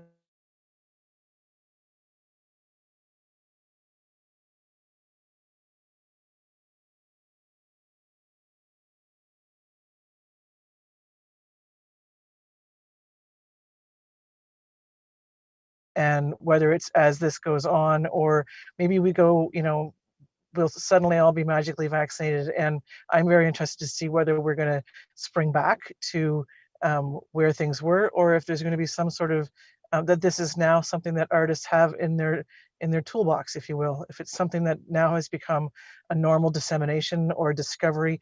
I certainly hope for the National Arts Centre, we were able to move nationally more than we ever had before. And I think that the discovery piece is so important. in a way, it democratized. I work in specifically music, so even though the National Arts Center is multidisciplinary, I will stick to music in these comments. But we were able to, in music, see a real democratization of north-south, east-west artists that we would not normally have seen, because just financially they couldn't afford to tour, you know, and this really helped remove some of those barriers. And so that's really exciting to me, and I think, you know, that it's been a very positive part of a very difficult situation. Thank you, Heather. Rochelle, the Canada Council for the Arts work actively to support the artist. What new things have you implemented, and that you think you're gonna keep in the future? So from the Canada Council perspective, I have to say it's remarkable how quickly our staff and the organization was able to transition to work remotely and to do all the work that we do, most of it from our home bases, our home offices. So quickly after the pandemic sort of arrived, we were able to release different phases of emergency funding, and we will continue to do that in terms of recovery funding. So we want to, and we will continue to remain flexible. I think that is very important in terms of a national funder. During this time right now, I think it's really an important moment to remain open. There's a lot of experimentation happening right now. I think that we need to continue observing, supporting, being broad in the types of support that we're offering and flexible, and also to be open to new ways of working with one another. I agree with the others on the panel. Collaboration and surprising ways of working are you know, the way forward, because yeah, things are moving fast and changing. Thank you, Rochelle. What I hear is really like the benefits of this new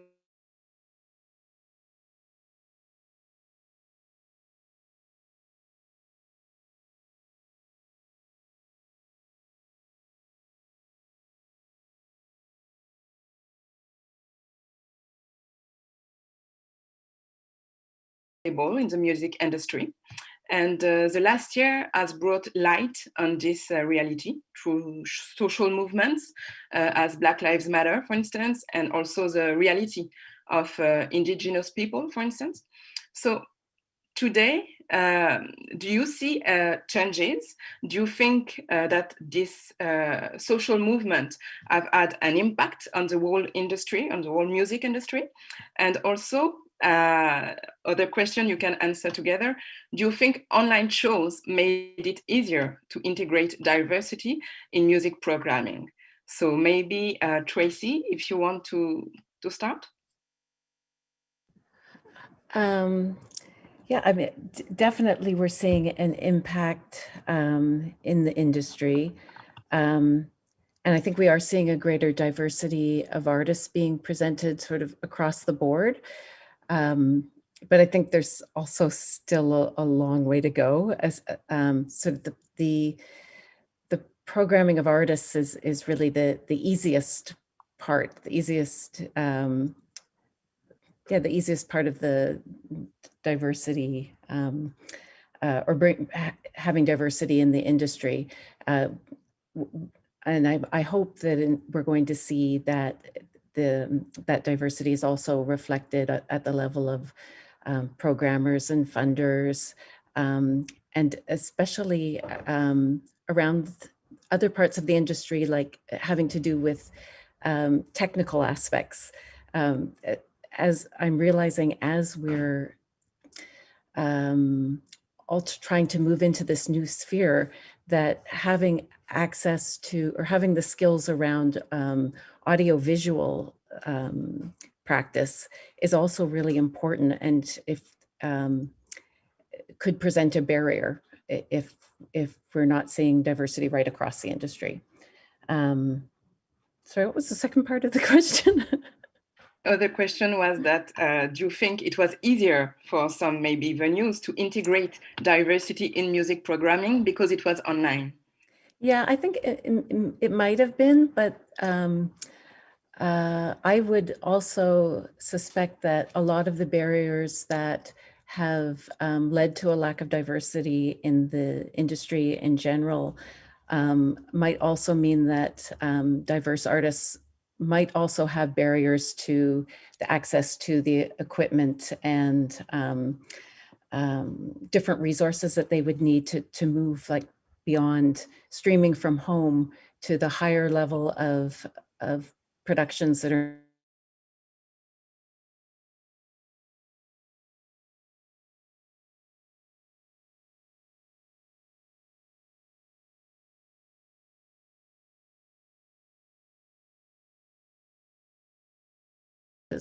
are lacking.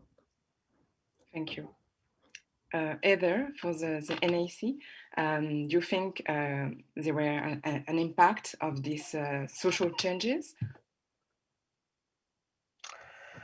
You know, if I'm honest, I think that there's an impact.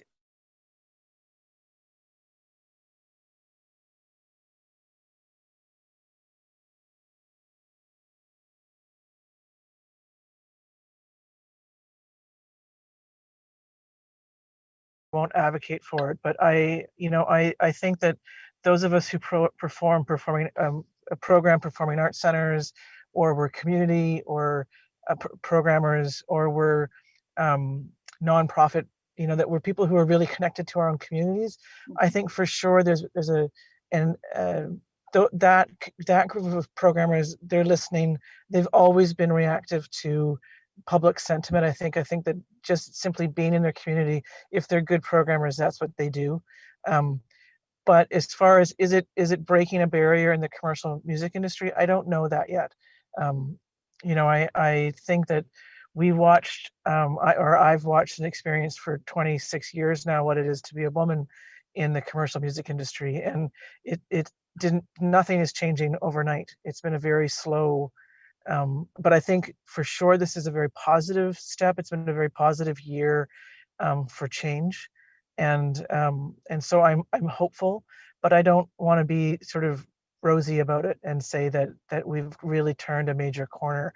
So I'm not sure if that's a very popular thing to say, but I certainly hope so. And I think that we're moving in the right direction now, whereas I think that in many ways with diversity we were standing still for a long time. There's a lot of goodwill, but not necessarily, we were starting to see some, before COVID, we were starting to see some really interesting things going on in Canada with Indigenous artists.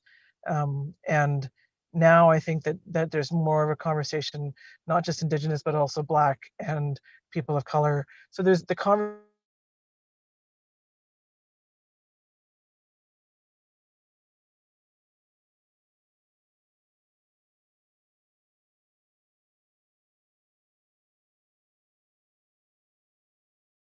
are making different choices. But what happens, and I think this relates to what Tracy was saying, is that that if the programmers are asking for artists of color and Black artists and Indigenous artists, those agents and managers start going out trying to find more artists. They're starting to look into different communities. The record labels, same thing. Like there is something, I don't want to get too verbose about this. There's a trickle, it'll happen, but it hasn't happened yet. We haven't crossed a hurdle. I'm just feeling like it's starting to rumble a little bit. So maybe we are on the way, but not yet. Yes, I think so. Thank you. Deborah, what do you think about this aspect of diversity in programming? There's in programming, but there's also in decision making. And I want to believe in ripples, because I've seen especially like the major events like the death of Joyce for the Indigenous community last summer, September, and the death of George Floyd also has really pushed people to take a step further, faster, larger, like right away. And it had a reactive effect where quickly you could tell like organization took a move and revisited the who was on their board, for instance, who was part of their team or their committees. So I've seen several steps that were positive to me and showing that people are really choosing to make like steps forward. And I'm hoping it has also an impact on others and it will just grow further. There's also multiple organizations like DAM or the Canadian Cultural Center for Diversity and Inclusion. There's multiple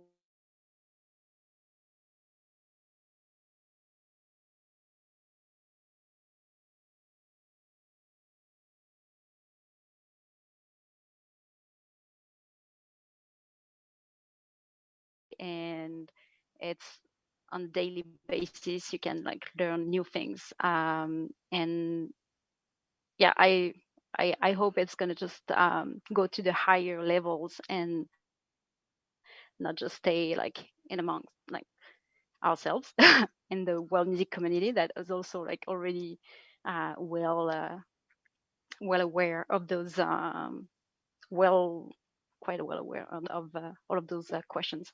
But there's one thing also to realize, or to me, it's like in our so-called world music industry, I really see that there's a treasure. So you were talking about online shows, and to me, if I think of classical music or I don't know DJs or whatever, I really think that because world music artists, to me, what's make them different is that they come to the stage or to a whatever virtual online stage with a whole cultural context, a whole identity or identities. And it's not just, it goes beyond music. It comes with lots of things they carry with them, you can really come up with creative ideas. I think there's really things to be developed around not just like presenting music, but having this moment to interact, and by a few sentences, a few interactions, or a whole other thing around you. And I don't know, it goes beyond just like the sounds. And it can, if presenters sometimes take their ethnomusicologists hat, it's ready to go deeper in why this rhythm, why this, and why those lyrics. And sometimes I hope there's gonna be a 2021 and further year where we are maybe less focused on referring ourselves to the views on a video clip, for instance, because I think views are, there's multiple factors that make up numbers, and I think there's like really the quality of the video and the sound and the depth of the project and the artistic process that is need to be watched further than just like views, because for your audience it doesn't really tell exactly, doesn't have a meaning for sure of how your audience will react. And it is a role as a presenter to, and the responsibility to come and offer discovery and new proposals to your audiences, because you never know how they're gonna enjoy what the artists have to share with lots of love. Mm-hmm. Yeah, we can't just compare with a few statistics the artist and their value. Thank you, Deborah. Mercedes, what do you think? What is your perspective on the impact of this social movement on the music industry and the reality now? Yeah, I think just to build on what the others have said already is that I think that the programmers and presenters, when these movements were happening, could no longer ignore what was happening on their stages and within their staffing, right? Behind the scenes, who is it that's programming this? Who's part of their staff? Who's the head? Who's the CEO? Who's the board chair? So I think a lot of that was starting to come to the forefront, and you could no longer ignore it. So these social movements have been really difficult for people of color, and Indigenous people and Black people, because it brings up a lot of trauma. And so for those organizations that are led or organized by BIPOC artists or BIPOC programmers, it can be really frustrating to see that all of a sudden these big institutions come in and say, oh, we have to program diversity, even though we've been doing this for so long. So But I think the positive aspect of that would be that now, because of this collaborative effort, we can learn from each other, and we no longer have an excuse to say we're not programming Indigenous artists, we're not programming Black artists, we're not programming artists of color, and we don't have 50% representation of women. There's no longer an excuse to say that. So I think this has, even though, as Heather said, it's going to take time to change it, but we no longer have those excuses. We have to continue to build upon it and strive and move forward. But an interesting point that Deborah made was that, you know, now we're because of the virtual platform, we're discovering maybe artists that certain presenters didn't want to take risks upon, you know, because maybe they weren't known enough, and so therefore they couldn't fill the seats or sell tickets or be the headliners of their events. But with virtual, there's a lot less risk involved with that. And so I think that's a really positive aspect of the virtual reality right now when it comes to programming diversity. And so I would hope that that continues on in the future. But also at the same time that programmers see programming culturally diverse artists as just the normal, you know, as opposed to having these festivals or events that, you know, present commercial or largely westernized bands or genres and have some slots for world music for you know, like one slot or an hour or two on one stage. My hope is that it'll just be music. It's no longer this global or world music term. It's just great music. And I think with Sunfest, for example, we're a free event. So we've always touted that we're largely a discovery platform. So because we don't charge ticket admission, it's completely accessible to everybody. And so therefore we have somewhat of a luxury to program what we want, because in the end, it's based on artistic quality and artistic merit, and hopefully representing as much as possible. So I would hope that with presenters as well, that they're seeing that they're not just picking artists because they check a box, you know, and they say, well, it's an Indigenous artist, so I'm going to program them, but that there's an artistic quality there as well, and that they're picking them because of multi-factors as opposed to just filling one demographic. So I think with all these like social movements, we no longer have time for excuses. We have to seek out. If no one applies, find them. And so therefore, that's something that's really positive that's coming out of this. And I see it as a hope.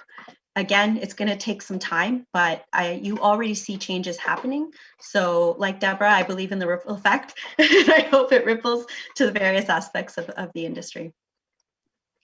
Thank you very much, Mercedes. Rochelle, I know that the Canada Council have conducted some surveys also to understand the reality of the industry. What is your perspective in the impact of all these changes on the Canada Council and in terms of diversity in general in the industry?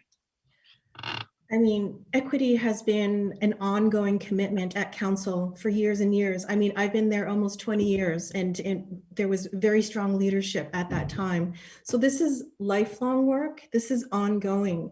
And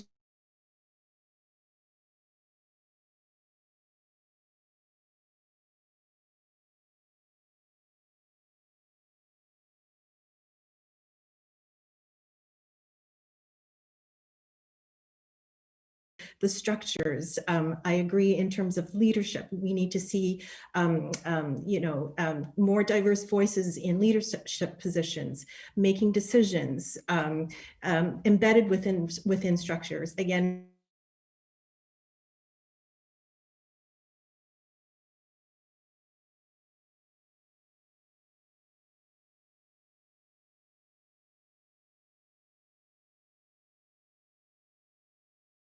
at council, it's embedded within our policies, within accessing programs, etc. And so it is definitely something we continue to keep an eye on and to support. Have you seen at the council any changes in terms of application of the artist, of the different reality, like with the online shows and the funding compared, for instance, to the in-person shows? I don't have those statistics sort of readily at hand, but I know that we have been making our programs and components more accessible. There's been a wide range of outreach that's been that's took place before COVID across the country. So we have a high number of newcomers that have that are applying to the Canada Council and who are receiving grants.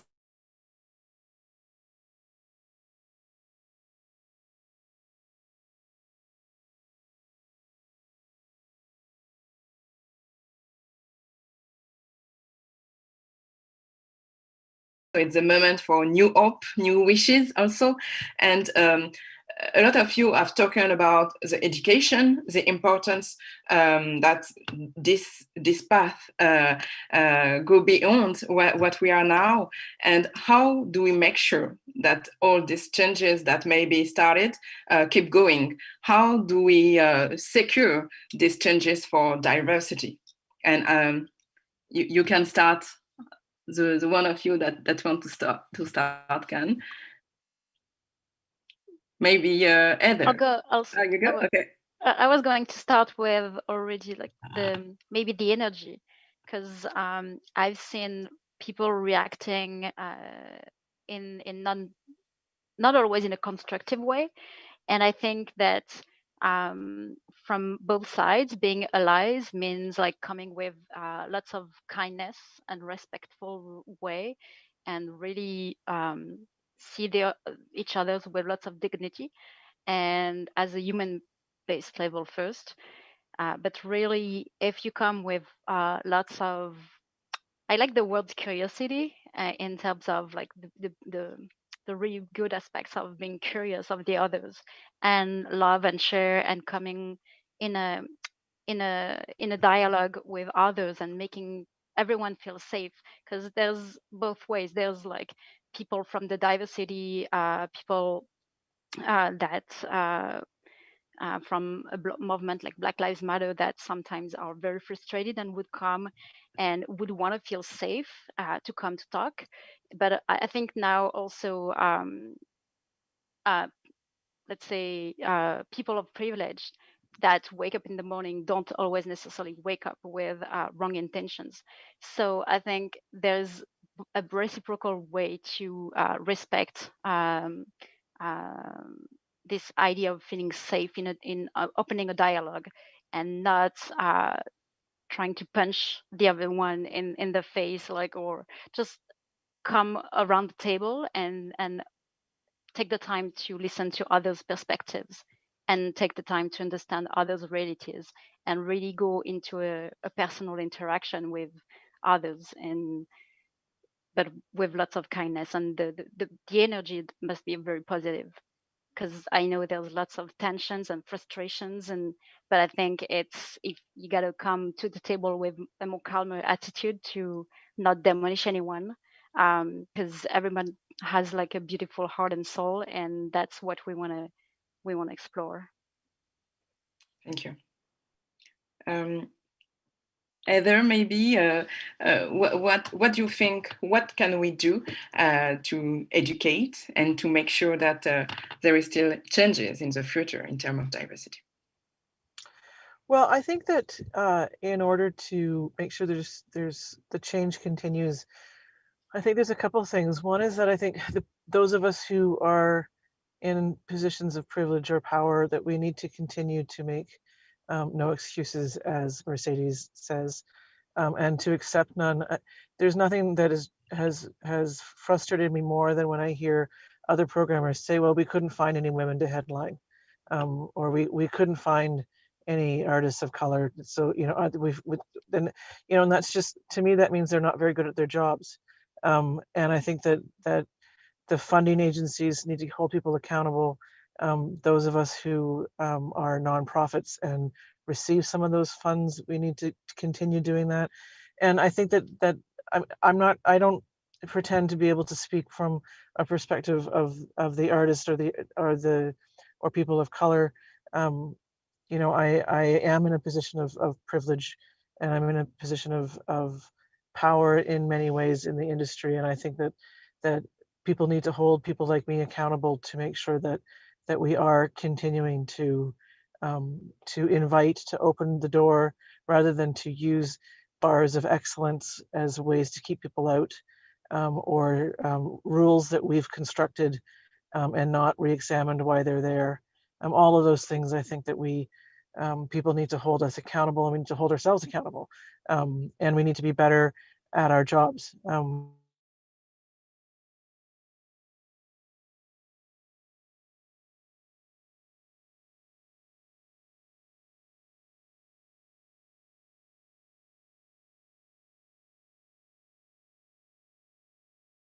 There's the will is here. I think that people have the will to want to learn and want to, I think about being queer in the music industry, and that there's an openness now of people wanting to learn and understand and be aware and sensitive and inclusive that wasn't there a decade ago.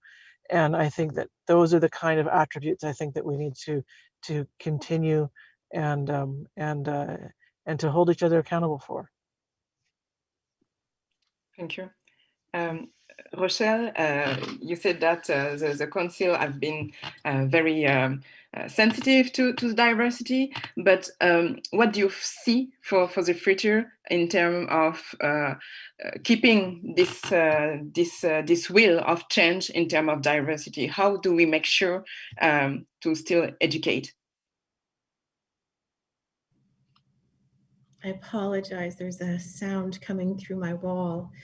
Again, it is lifelong work. I think we need to reflect on our actions and how that has what the long-term ripple effect is on that, and how we are either contributing to the greater good or not, or being harmful. We also need to reflect on what sort of autopilot in terms of what is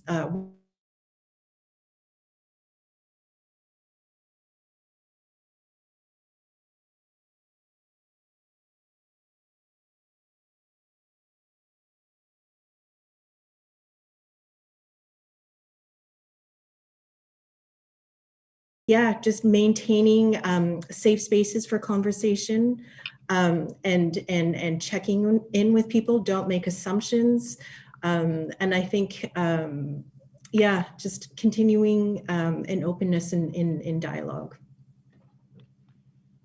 Thank you. Tracy, what is your perspective on this subject? Yeah, I don't know that I have a whole lot to add to that. I mean, we need to just keep advocating, looking at the assumptions that we're making in our organizations and as individuals, and really being open to new ways of working, to really for changes to happen. We can't just continue with the models for our operations that we had before. We have to be open to radically different ideas of how to get things done. Thanks. Mercedes, what do you think? How can we still educate and improve the situation of diversity in the music industry? And how, for instance, do we make sure that diversity won't be just online when it's a moment to sell some tickets? Absolutely. I think that there are practical things that people can start doing now. One thing is for organizations, agencies, et cetera, to adopt an equity or safe space policy, ensure that it includes anti-oppression, anti-harassment verbiage, and have some training for their staff and for the artists that agree to perform at their venues or for their organizations. I think that's a very practical way to start, because in the end, if you're stating this as an organization, you're going to be upheld to it, and hopefully you will be upheld to it. I think if you're a person in a leadership position, start thinking about your succession plan and how you will start mentoring people of color and artists of color. Start thinking about how you will relay that knowledge of the industry that you have, as opposed to holding it close to you and thinking it's a competition. And I think in terms of presenting, continue to take those risks. Just continue to, if you're trying to sell tickets, know that, think about it in a different perspective, as opposed to, is this going to generate revenues? Think about, what social impact is this going to have? How is this going to serve my community? How is this going to serve an audience that perhaps I haven't served yet, but that lives within the realm of where I live?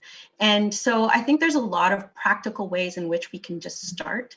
And also in terms of industry, you know, we all attend conferences, we all attend panel discussions, we all attend things like that. So let's continue to have those subjects come up and not allow and continue to engage the participants or delegates that come to our events. Don't just let it, you know, be just something that comes up and then we don't talk about it and we don't ask questions. And then last I would say is just continue to question what you're doing. You know, who am I serving? Is it accessible? Is it inclusive? Is it equitable? Am I being fair to other presenters as well that I work with and that I collaborate with? I think those are all really important things that we have to ask ourselves because, you know, even as, you know, for Sunfest, our mandate is to present culturally diverse music, but yet even last year, I felt like we did such a growth within our organization of asking those questions of like, okay, well, where is it that we underserved? And so let's continue to do that. So nobody's perfect and nobody can say, oh yeah, I already do that. So I think that there's a lot of things that people can ask themselves, but starting with that equitable policy for your organization and for your agency, et cetera, or service, I think that's a really important first step. Thank you very much. Also, in terms of crossing information, I think that it's a point that you all underline at the beginning when we talk about the good things that emerge. Do some of your organization have already a plan in terms of integrate diversity in your organization that or do you know other that can share that kind of plan to make a real effort in that sense? And I leave you open. Well, I think the essence of most of our organizations are already very much looking at those considerations. But I would like to add that also making space for the youth. You were talking about succession plan and things like this, but I think because it's really challenging to adapt to a new normal because we evolved and we got conditioned and educated with a business model or business models and the way the industry worked this way, and you know so before COVID. So I think the youth, I am hoping that the way they live with a new way of consuming, of manipulating the digital and not all and also living with those social movements and not having the same mindset as a different generation, will be just crafting and designing new ways of collaborating, working, creating, and developing business models that are different from the past normal we know. And so they may have a more freedom to just sit on the couch and just explore ideas and dream about new ways to do things that we are so conditioned that sometimes we are having a hard time creating ourselves. Thank you. That's a really valid point, Deborah. Sorry if I can just jump in. Just the, you know, Gen Z is, you know, the next generation coming up, as you said, and they are the leaders of the social movements right now. You know, Black Lives Matter in London was created by 4 university students that were 19 and 20 years old. So I think that because they grew up surrounded by so much media, they're the ones who are ingesting the most diverse media, music, entertainment, TV, everything. And so absolutely, I think there's a two-way street for knowledge there in terms of understanding who is it that we are. They're also the most culturally diverse population. You know, they're absolutely mixed in general and come from different ethnicities, and it's amazing. And so I think absolutely making that space for the youth and ensuring that we're constantly teaching music to children so that they grow up with this and realize the importance of the arts. That's super important to incorporate the youth. I echo that as well. Thanks. Anybody else wants to jump in? Okay. I'm going to check now if we've got any question, as we just have a few minutes left. I've seen that some participants would like to know if you've got any announcements for your programming for 2021. So maybe Tracy? Well, I would be announcing a series that would be launching at the end of the month, an online streaming series, but due to the lockdown that started in Ontario today, that's going to be postponed, but we will start when we can, streaming from Lula. In the meantime, we're going to focus on our record label project. So we'll be releasing albums in 2021 by Eleni Morales, Ruben Esquerra, and some other artists that will be announced soon. So we're going to kind of focus on that for a little while.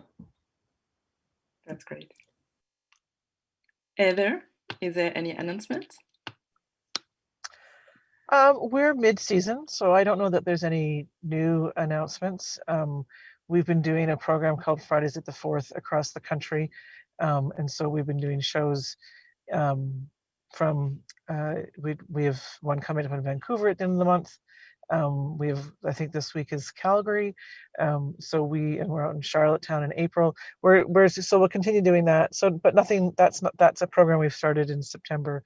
And we keep dodging lockdowns. So we've been fortunate that way. And so when we get into a city where they're doing live streaming, we'll often do a few of them. And so it's been a really great program and great to get out to venues across the country as well.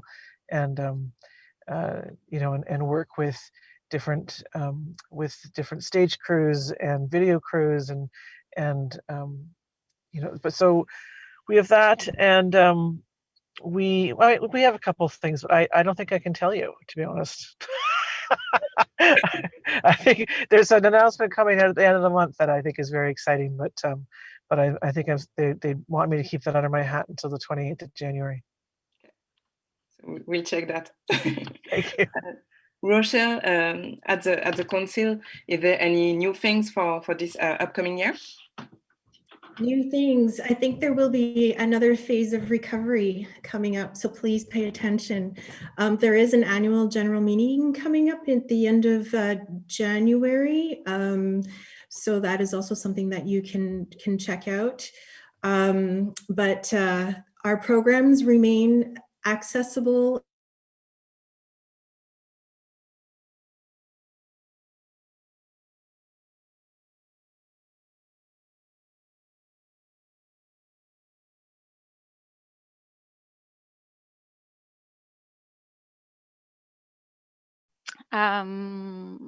No specific programming announcement.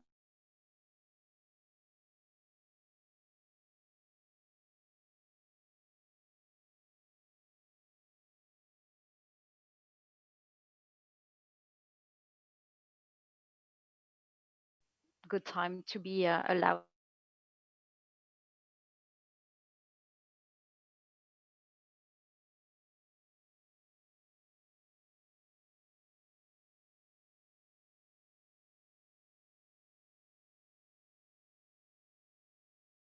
Thanks.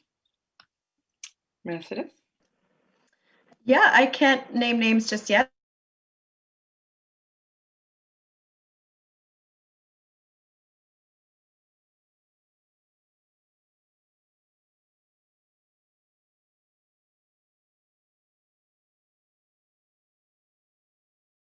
That we're going to announce probably next month. So yeah, we have a lot of good stuff coming up. And of course, we continue to cautiously plan for our summer festival, which will happen. We're just not sure quite yet in what capacity. So we're exploring all the options. Thank you. We've got another question from Ken, who is watching from Maryland. And the question is that he mentioned that he attended Subfest in 2015 and he loved it. And the question question is that could we imagine a large-scale events going forward, and that might be mix of live, recorded, and also archival music with a small audience on site and other attending virtually. I know that the NAC already doing that kind of thing, but for your other organization, do you see that kind of mix happening? Just because it was directed at Sunfest. Yeah, absolutely. I think hybrid model is the new reality, at least for the foreseeable future. I don't see any virtual presentations going away. I don't, like, even with live coming back, I think one thing that we've realized as well is that not only is it something that we can offer global audiences,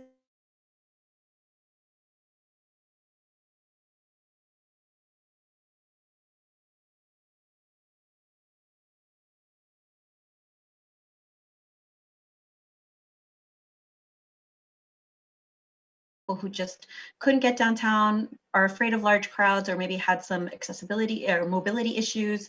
And so therefore it helps us serve that community as well. So I really don't think that that will go away. But of course, live performances is, you know, I think at the center of what we all do here. So we're gonna continue to champion that. Okay. Tracy, Deborah, Heather, do you still see a mix of virtual and in-person shows?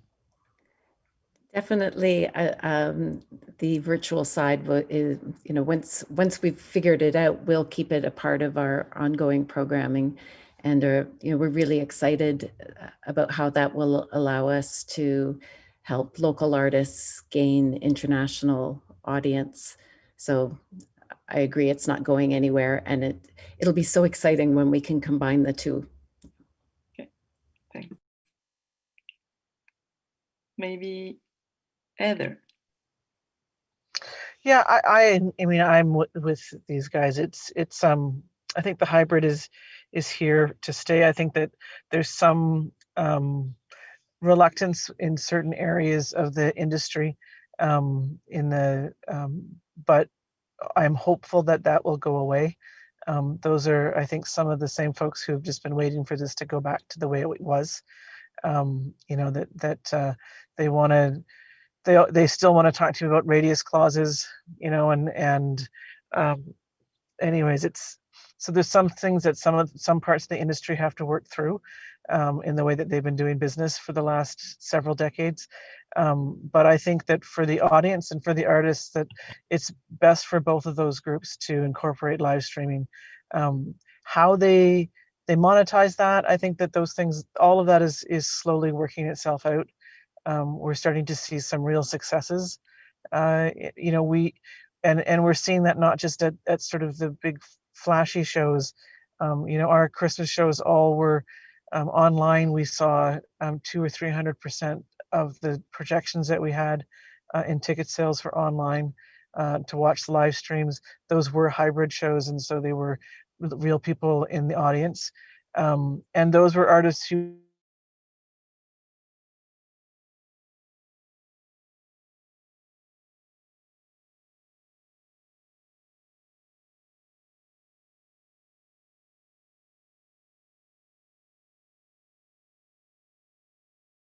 some financial bearing as well that really start to make sense. And so I think I agree totally with the other two that this it's here to stay. We're just going to get through some growing pains for a little bit.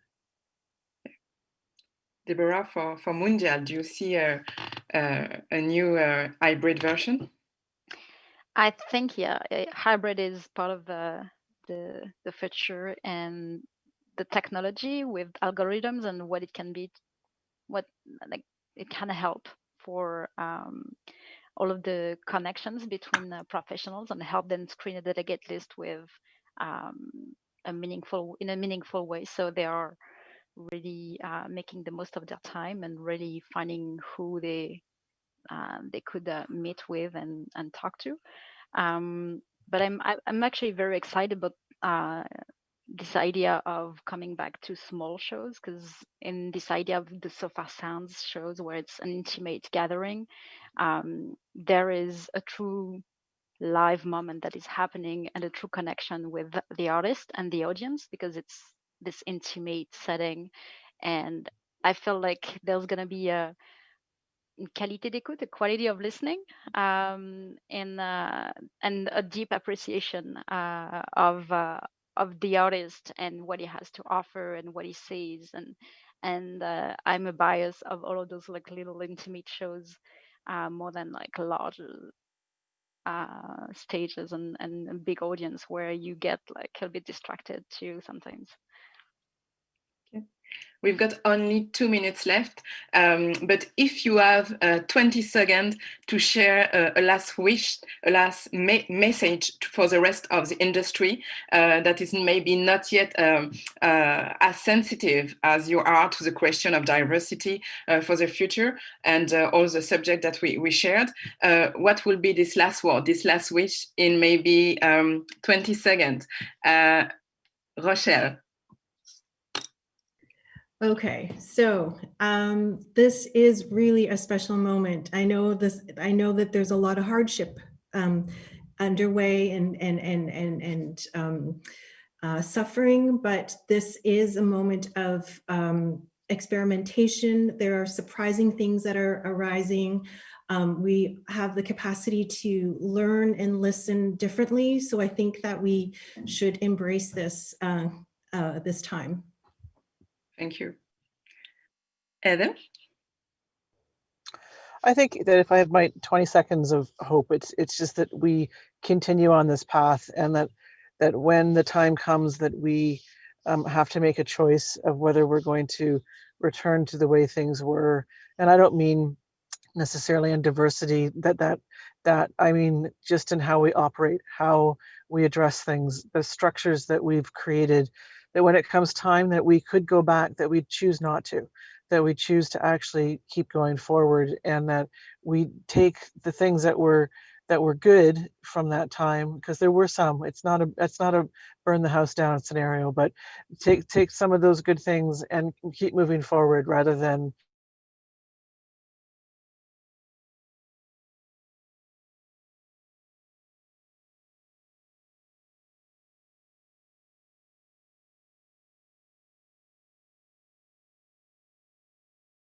we're at the beginning of something really exciting and something that could be incredibly transitional and transformative.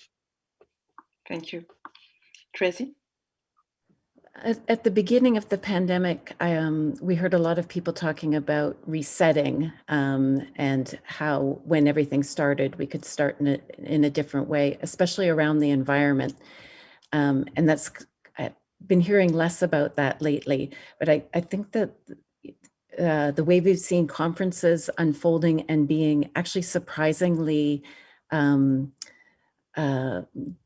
helpful in connecting with people around the world without us all jumping on planes has been beneficial. And I hope that there's some way that we can keep the environment in mind as we're returning to conferences and touring, and and really radically rethink how we share information. Thank you. Deborah, a last word, a last message. True that sustainability must be part of, we didn't address it much, but thanks Tracy for bringing it up. And I do believe that also data centers are very, very much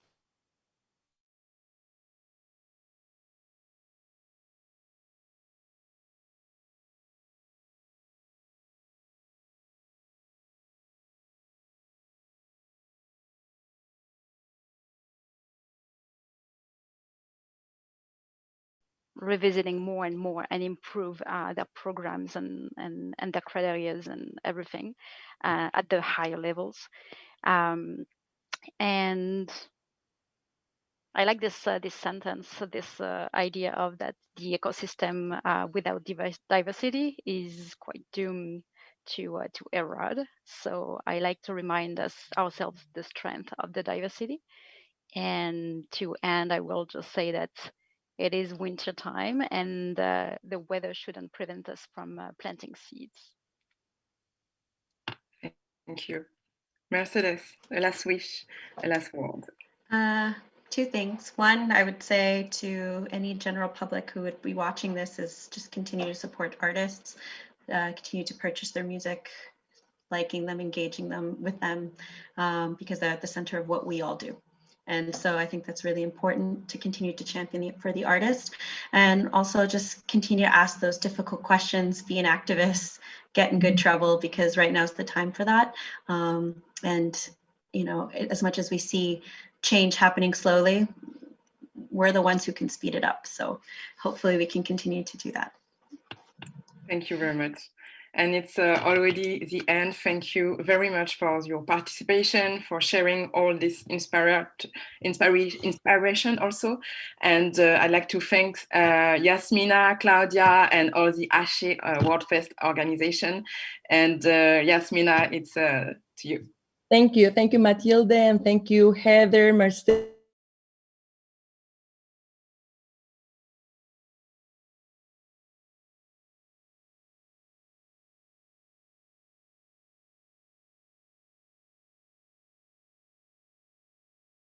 Words and so relevant or what you say and inspiring. And I think it's much appreciated. We have people watching from all across Canada and even from other parts of the world.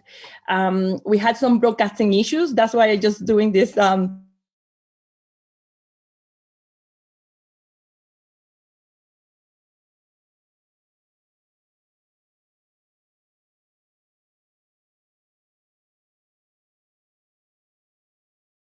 parts to make sure that they can always access it to it. Thank you again for your time, and Axé. Axé.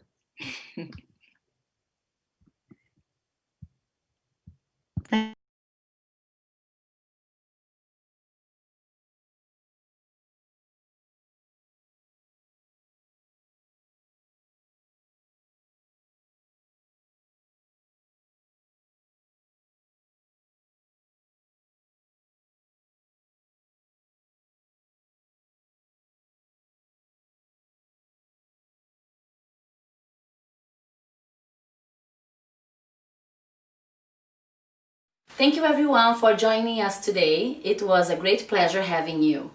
Thank you our partners of Day One, National Arts Center and Sunfest. Your collaboration is much appreciated. With you, Jelly Tapa, an incredible artist from Montreal. Enjoy. See you tomorrow.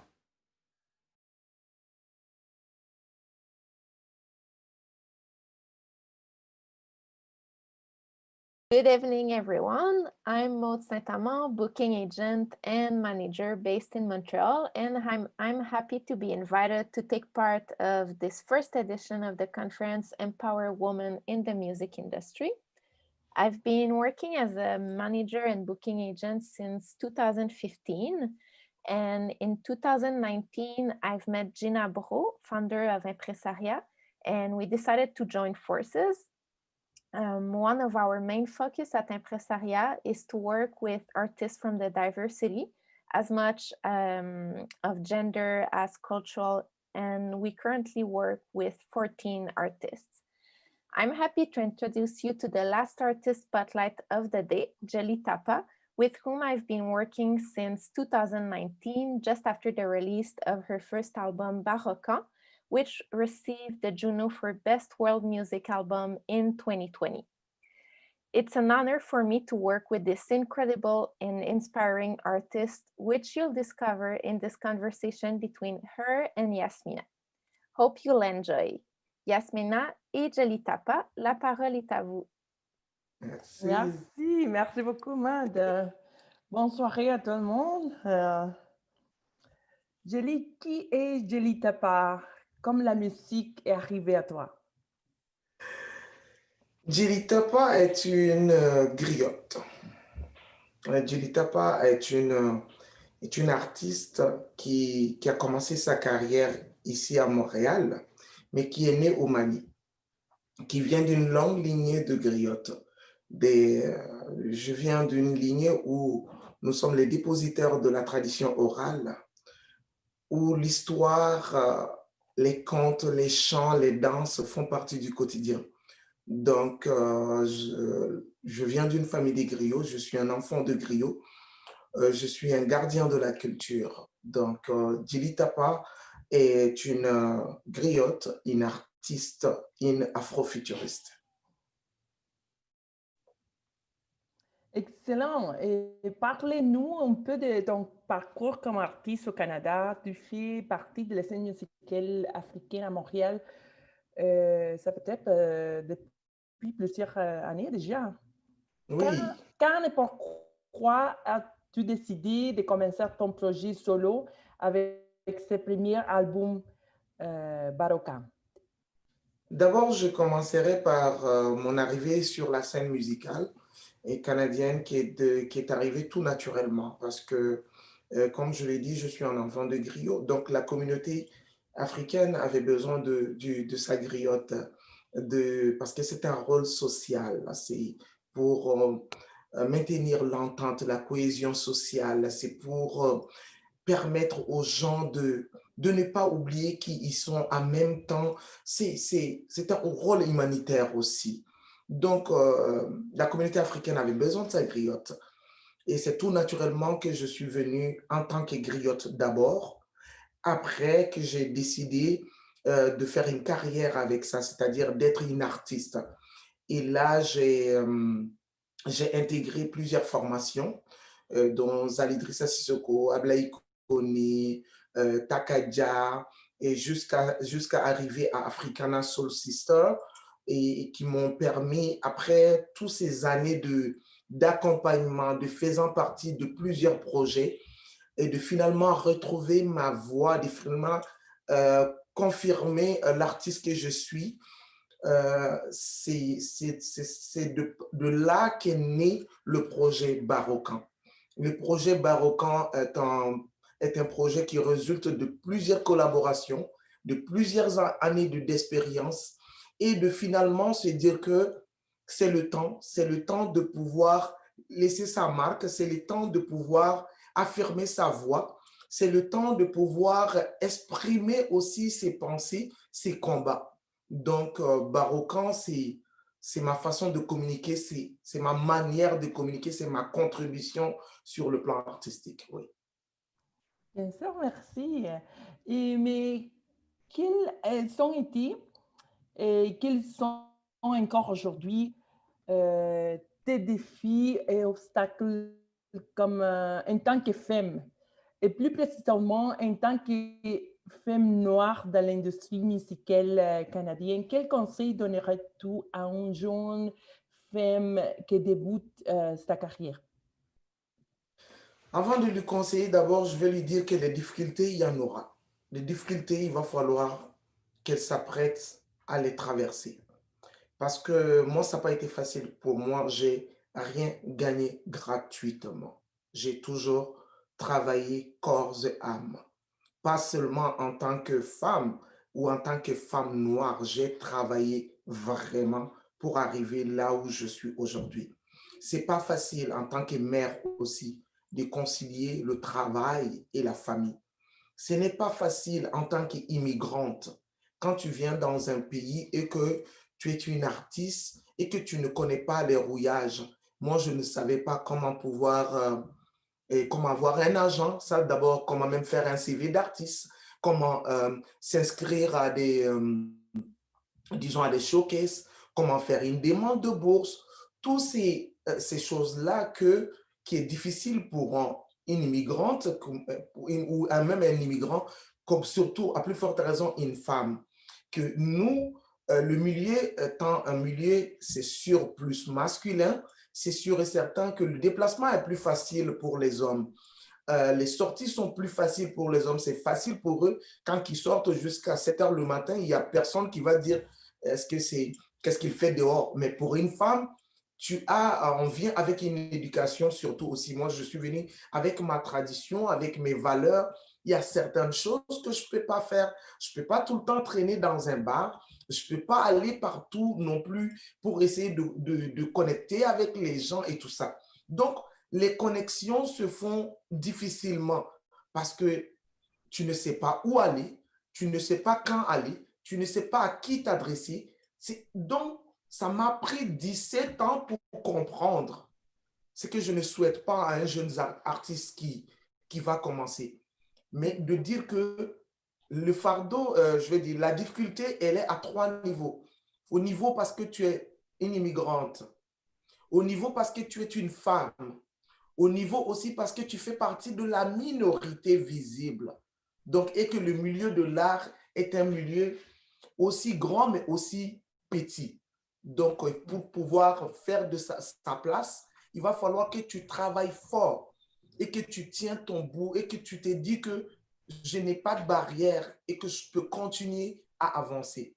Donc, pour moi, si j'ai un conseil à donner à une jeune immigrante, noire, femme dans ce milieu, je vais lui dire, attache ta ceinture, n'abandonne jamais, crois à toi-même. Ton talent pourrait te sauver, ton talent pourrait t'ouvrir les portes. Et n'essaye pas d'attendre que les portes s'ouvrent. Va les casser et rentre. Merci beaucoup pour votre temps, pour votre mot d'encouragement.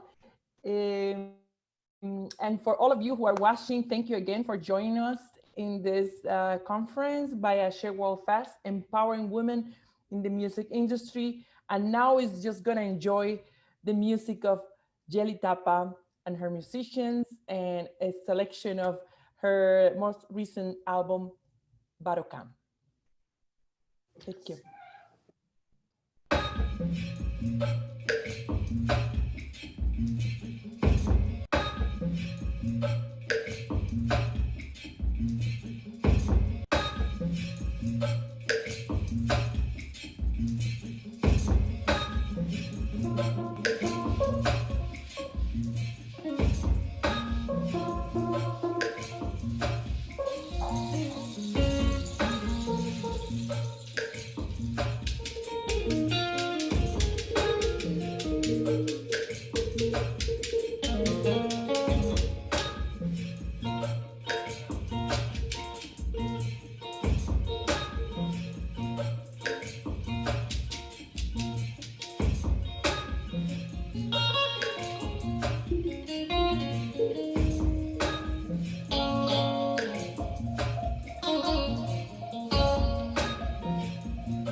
Kele masa dengora ni tola kele rola itori bafrudia.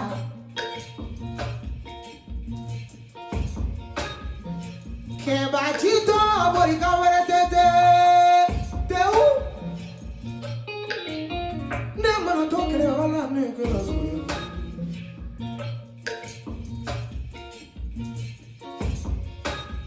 Ngoche ba chito borika were tete teu. Namara tokere rola ne kero suyo.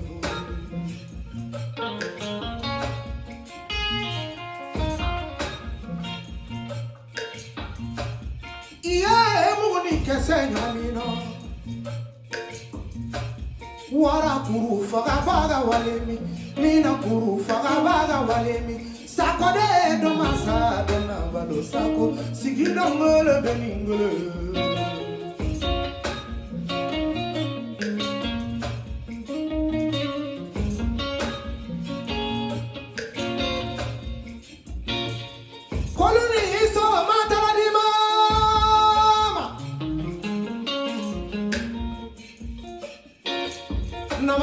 Sogo mataladima.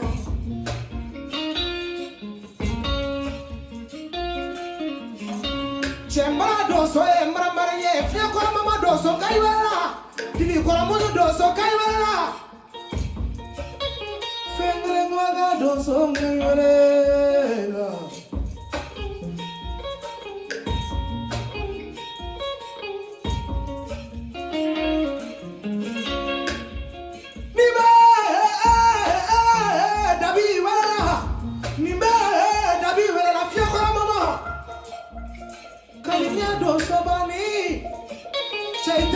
Langi soto kala tonya ni cheka kala kala kursi kola bini cheba kola nindo kala ngolo ni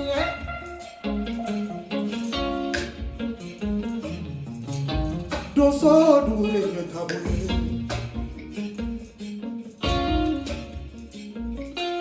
sibi nyara fara kamara tabu nyara fara kamara ninga ba nyara fara kamara kamatia soma mane kama kina mabo kamatia urala mane kama kina gabo beleke sekrena kama ya so sualue kama jima sonya sibi ni tabu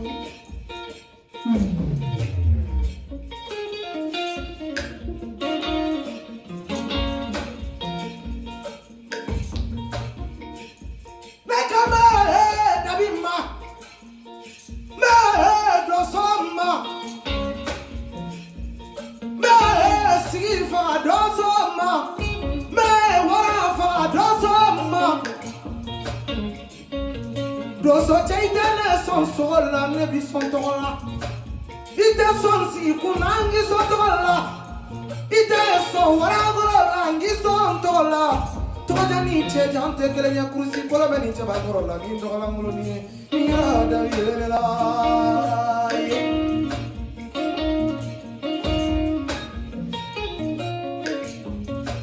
wara kuru farabaga walemi mina kuru farabaga walemi sakode damasada na valo sako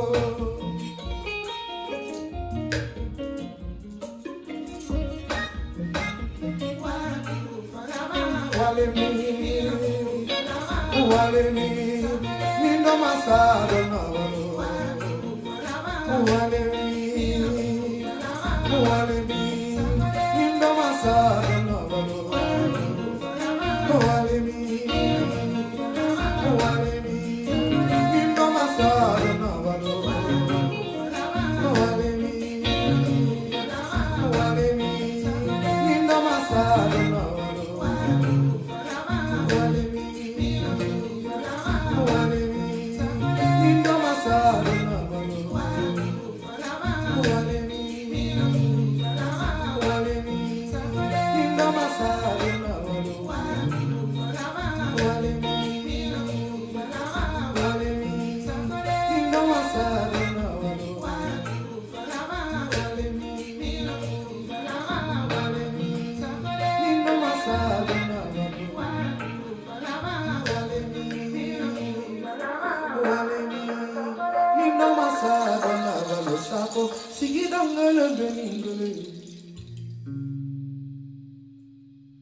Kele mansa demora ni tora kele rola itori ba frudia ke ba jito boriga wetete teu ne mana to kele rola negara zuyu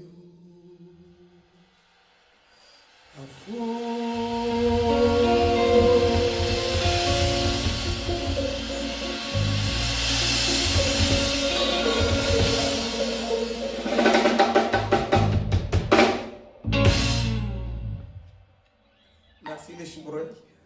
Merci beaucoup. Juge encore.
ale basi foni njujombala ubala mokeni ni jujoko kola bantie kola bantala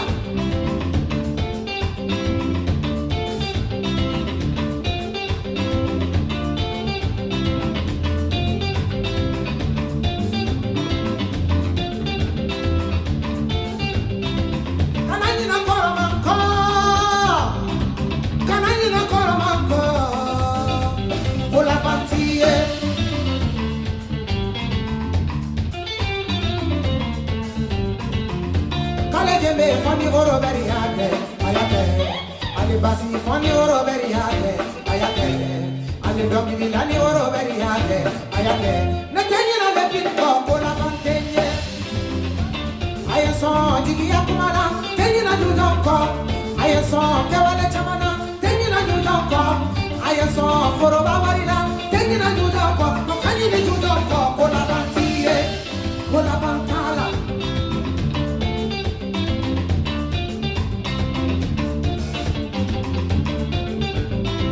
Kanayina koromanko,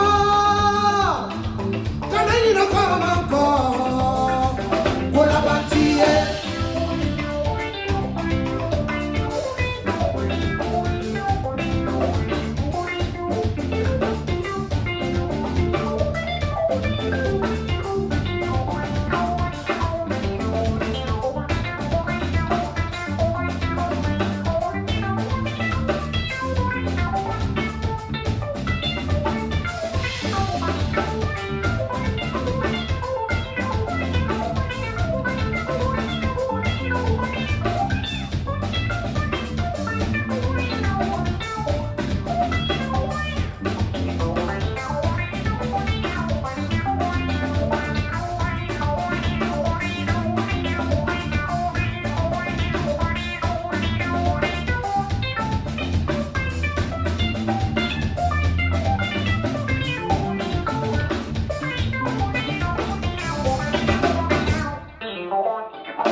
Demain on sera plus vieille qu'aujourd'hui. L'âge n'est qu'un état d'esprit. Eh Fanta, profitons, Amadiado, Mafia.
Merci au son, c'était magnifique. La lumière, c'est magnifique. Tout était magnifique. Merci beaucoup. Allez, on va faire la danse. La danse de départ pour la lune. C'est tellement simple. On y va. Allez doucement. Pied. Pied. Main, main. Rein, rein, rein. Pied. Pied. Main, main. Rein, rein, rein. Vous avez compris? Et si on danse ça ensemble? Allez, on y va. D'abord.